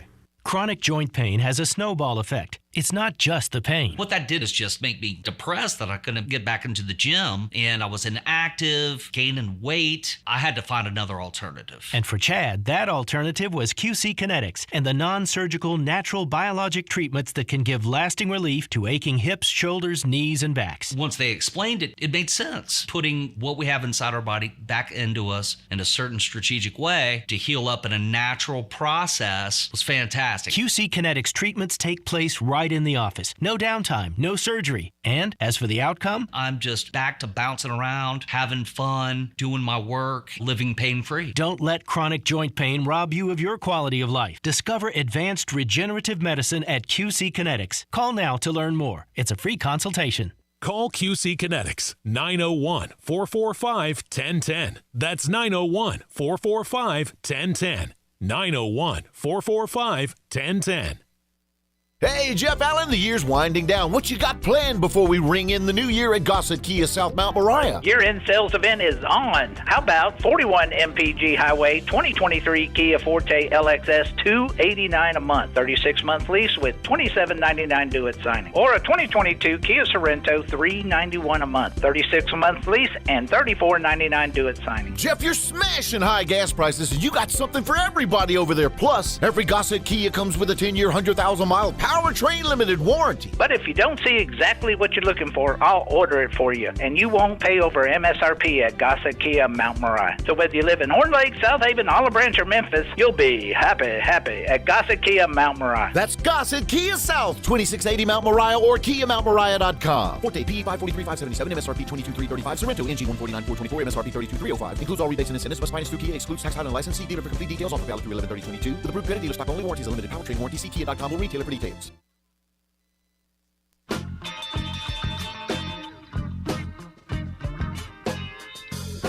Now, back to Sports Time on Sports 56 and 98.5 FM. This hour is brought to you by DeSoto Auto Sales. You drove it, you love it. What more do you need to know? Here once again are Gabe Kuhn and Brett Norsworthy.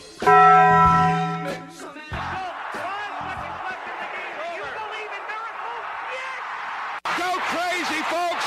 Go crazy! This is for all the biggest crunch time. You are looking live. In your life have you seen anything like that? Goodbye! Hello, Haskins. It's obviously crunch time. Hammer, nail, coffin. This baby is over.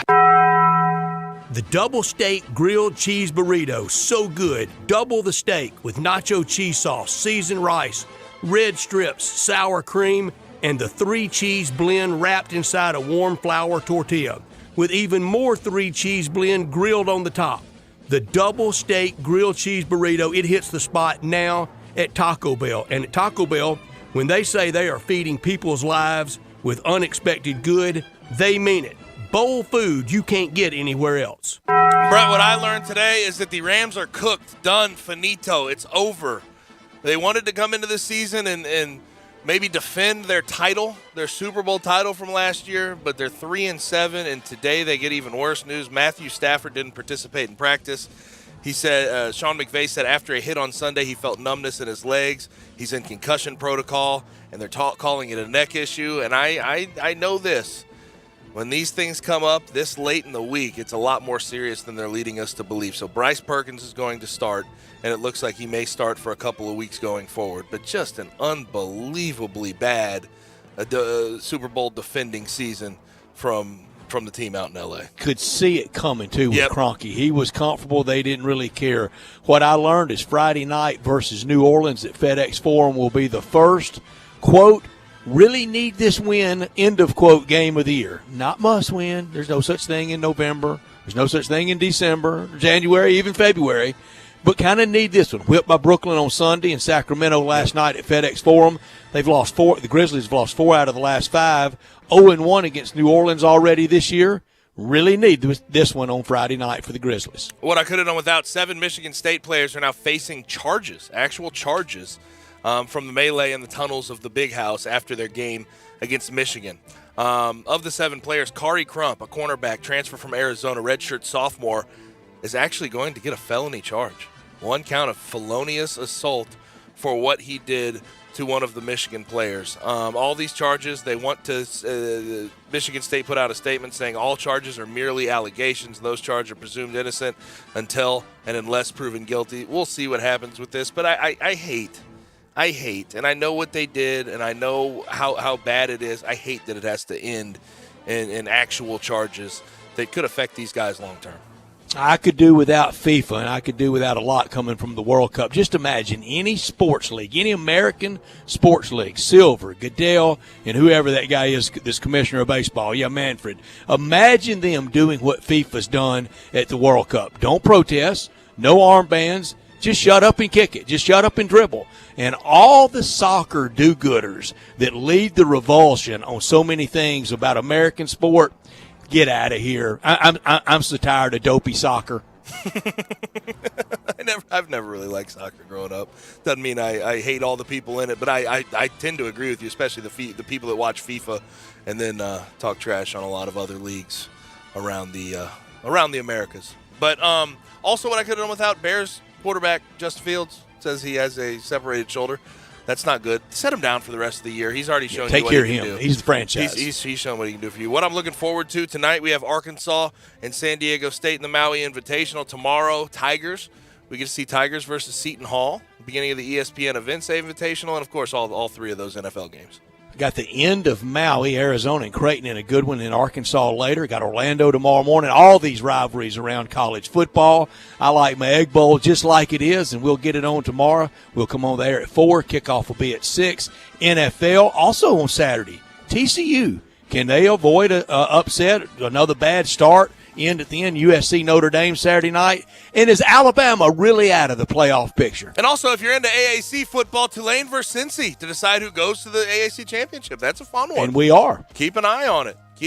But that's all we have for today. And for Brett and I, that's all we have for the week. Bryant Dacus and Jay Moe will take you on Friday from 3 to 6 when we are on the air on 560 AM, 98.5 FM. But thank you for joining us all week.